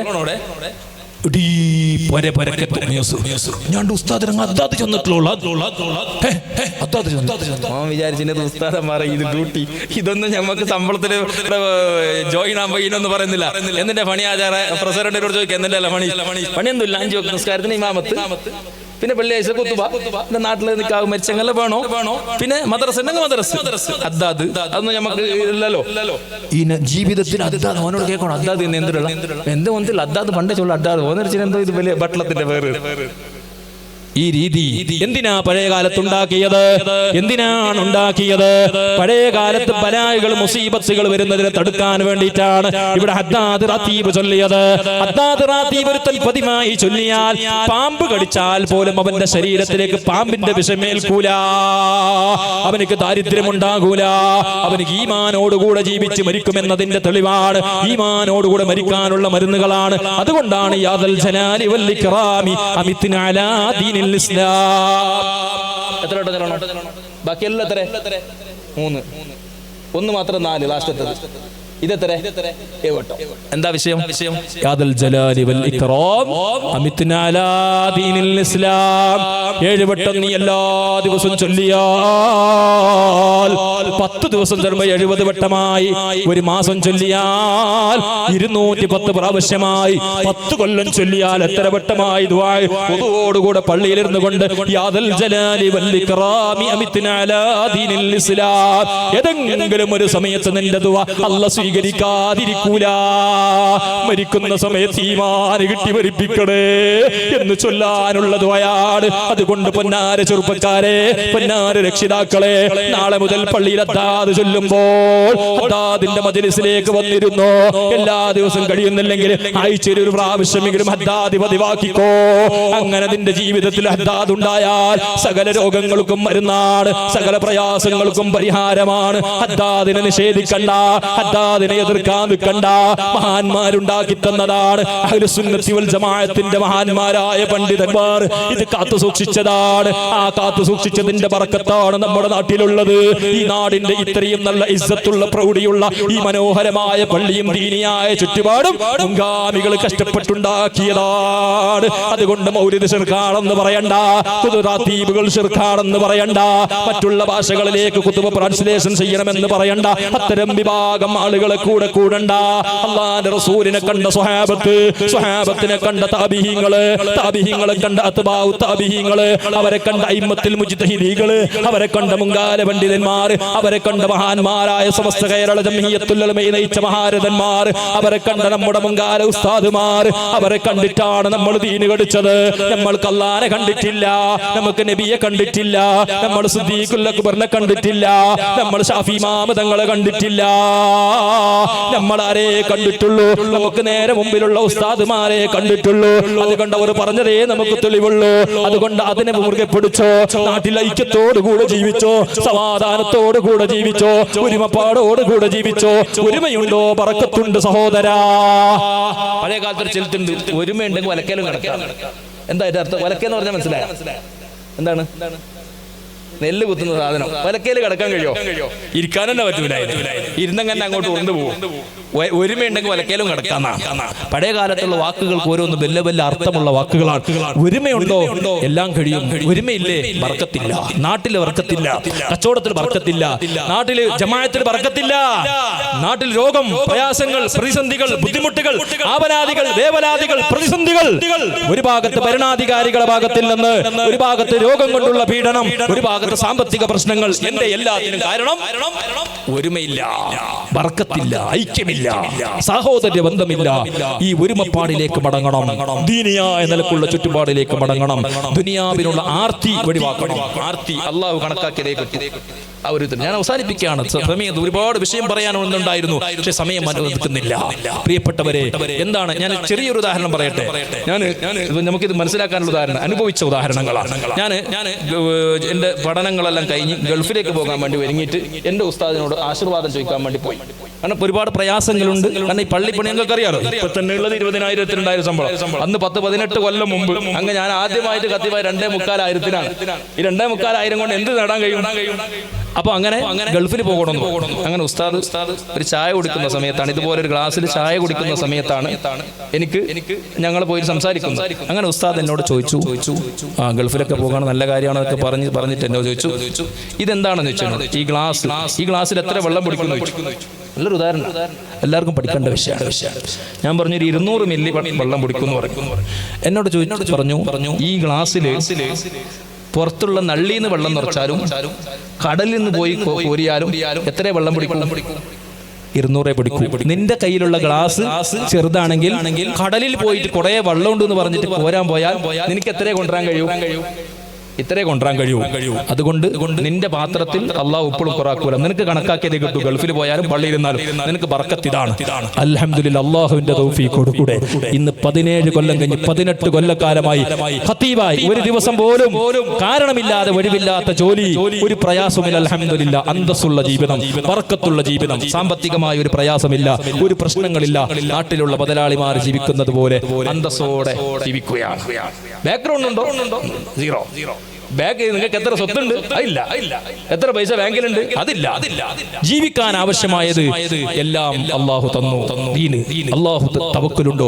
അതുകൊണ്ട് അള്ളാഹു കണക്കാക്കിയത് അതങ്ങനെ തന്നെ നമുക്ക് കിട്ടും. ആർത്തി വേണ്ട. ആർത്തി ഉള്ളതെല്ലാം എനിക്ക് പിടിച്ചു വലിക്കണം, അത് ഒഴിവാക്കിക്കോ. അള്ളാഹു കണക്കാക്കിയത് ദുനിയാവിനെ 24 മണിക്കൂറും ദുനിയാവിനെ പൂജിക്കണ്ട. ദുനിയാവിലുള്ള ആർത്തി എന്ന് പറഞ്ഞാൽ ജമാഅത്ത് നഷ്ടപ്പെടുത്തിയിട്ടുള്ള കച്ചവടം വേണ്ട, നിസ്കാരം കലാക്കിയിട്ടുള്ള കച്ചവടത്തിന് പോകണ്ട, നിസ്കാരം കച്ചവടം ചെയ്ത് നഷ്ടപ്പെടുത്തിയിട്ടുള്ള മംഗലപ്പരക്ക് പോകണ്ട. അള്ളാഹു ഹറാമാക്കിയ ഒരു കാര്യങ്ങളിലൂടെ വട്ടിക്ക് കൊടുത്തിട്ട് ഹറാമായ നിലക്ക് ഹറാമായ കച്ചവടം നടത്തിയിട്ട് ഡോങ്കിയാക്കിയിട്ട് മനുഷ്യനെ ദഗ്ലിബാജിയാക്കിയിട്ട് പൈസ കണ്ടതിൽ വർഗത്തില്ല. അള്ളാഹു പൊരുത്തപ്പെട്ട് കിട്ടിയാൽ മതി.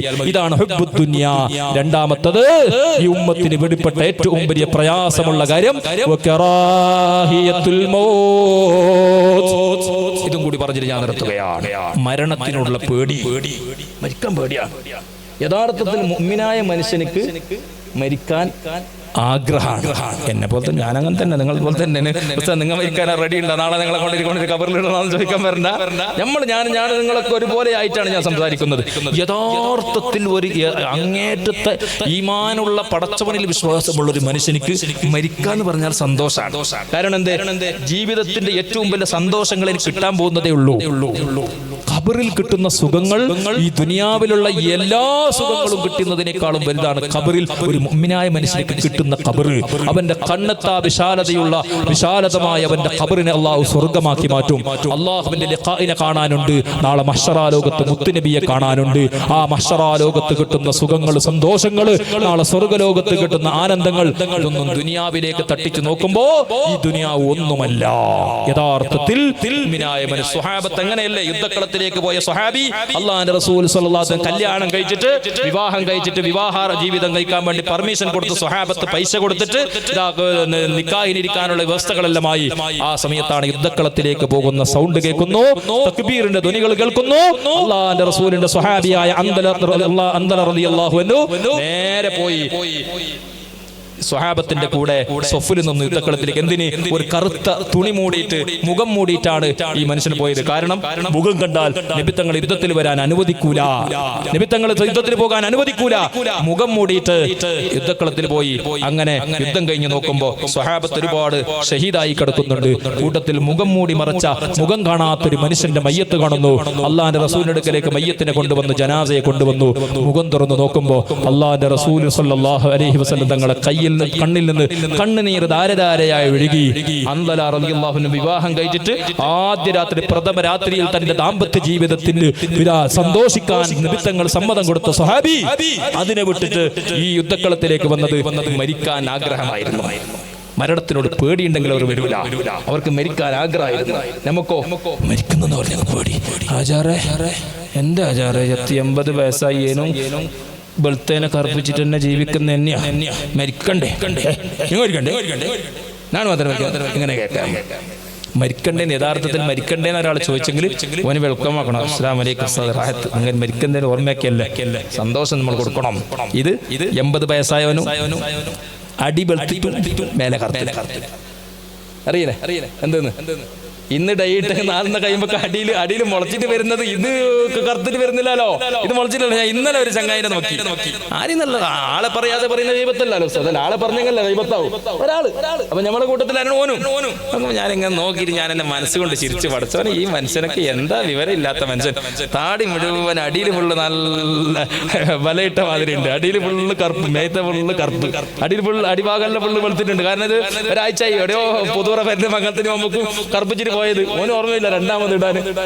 മോനെ, സഹോദരാ, ചെറുപ്പക്കാരെ, ചെയ്യരുത്. മരിച്ചിട്ട് നാളെ ഖബറിലേക്ക് എത്തുമ്പോ നിന്റെ മയ്യത്ത് കുളിനിൽക്കുളി ശരിയായിട്ടില്ലെങ്കിൽ, നിന്റെ ഉളൂ ശരിയായിട്ടില്ലെങ്കിൽ മുൻകർ നക്കീറിന്റെ ദണ്ട് കൊണ്ട് കിട്ടും. അതുകൊണ്ട് ഇത്തരം ദീനിന് വിരുദ്ധമായ കാര്യങ്ങൾ ഒഴിവാക്കി ആധുനിക ലോകത്ത് നടക്കുന്ന സകലമായ പ്രശ്നങ്ങൾക്കും പരിഹാരം ഇസ്ലാമിലേക്ക് മടങ്ങലാണ്, ദീനിലേക്ക് മടങ്ങലാണ്, ദീനിനെ മുറുകെ പിടിക്കലാണ്, ഐക്യത്തോടെ ജീവിക്കലാണ്. ജമാഅത്തിന്റെ നല്ല നല്ല തീർമാനങ്ങൾ, നല്ല നല്ല കാര്യങ്ങൾ നല്ല ഐക്യത്തോടെ സന്തോഷത്തോടുകൂടെ സ്വീകരിച്ചുകൊണ്ട് ഒരുമയോടുകൂടെ മാതാപിതാക്കളെ സ്നേഹിച്ച്, ഭാര്യ മക്കളെ സ്നേഹിച്ച്, അവർക്ക് നല്ല നിലക്കുള്ള എല്ലാ സൗകര്യങ്ങളും ചെയ്തു കൊടുത്തുകൊണ്ട് നാടിന്റെ ഇസ്സത്തിന്റെ, നാട്ടുകാരുടെ വിജയത്തിന് വേണ്ടി, ഇസ്ലാമിന്റെ വിജയത്തിന് വേണ്ടി, ഇസ്ലാമിന്റെ ഇസ്സത്തിന് വേണ്ടി രാപ്പകലില്ലാതെ പണിയെടുത്ത് ഈ ദീനിനെ കൊണ്ട് നമുക്ക് എന്തെങ്കിലും ഒരു സേവനം നമുക്ക് ദീനിന് ചെയ്യാൻ കഴിയണമെന്ന നിയ്യത്തോടുകൂടി, സൗഹൃദത്തോടെ, സന്തോഷത്തോടുകൂടെ എല്ലാ നിലക്കുള്ള സേവനങ്ങൾ ചെയ്തുകൊണ്ട് നല്ലവരായി ഈമാനോടുകൂടി ജീവിച്ച് ഈമാനോടുകൂടി മരിക്കാനുള്ള ശ്രമങ്ങൾ നടത്തണമെന്ന് എന്റെ നഫ്സിനോടും നിങ്ങളോട് ഞാൻ ഓർമ്മപ്പെടുത്തി 2 വാക്കുകൾ ഞാൻ അവസാനിപ്പിക്കുന്നു. അർഹമർ റഹീമായ മാലിക്കുൽ മുലൂഖായ റബ്ബ് സുബ്ഹാനഹു വ തആല നമുക്ക് പറഞ്ഞതും കേട്ടതും അവൻ കബൂൽ ചെയ്ത് അനുഗ്രഹിക്കട്ടെ. ആമീൻ യാ റബ്ബൽ ആലമീൻ.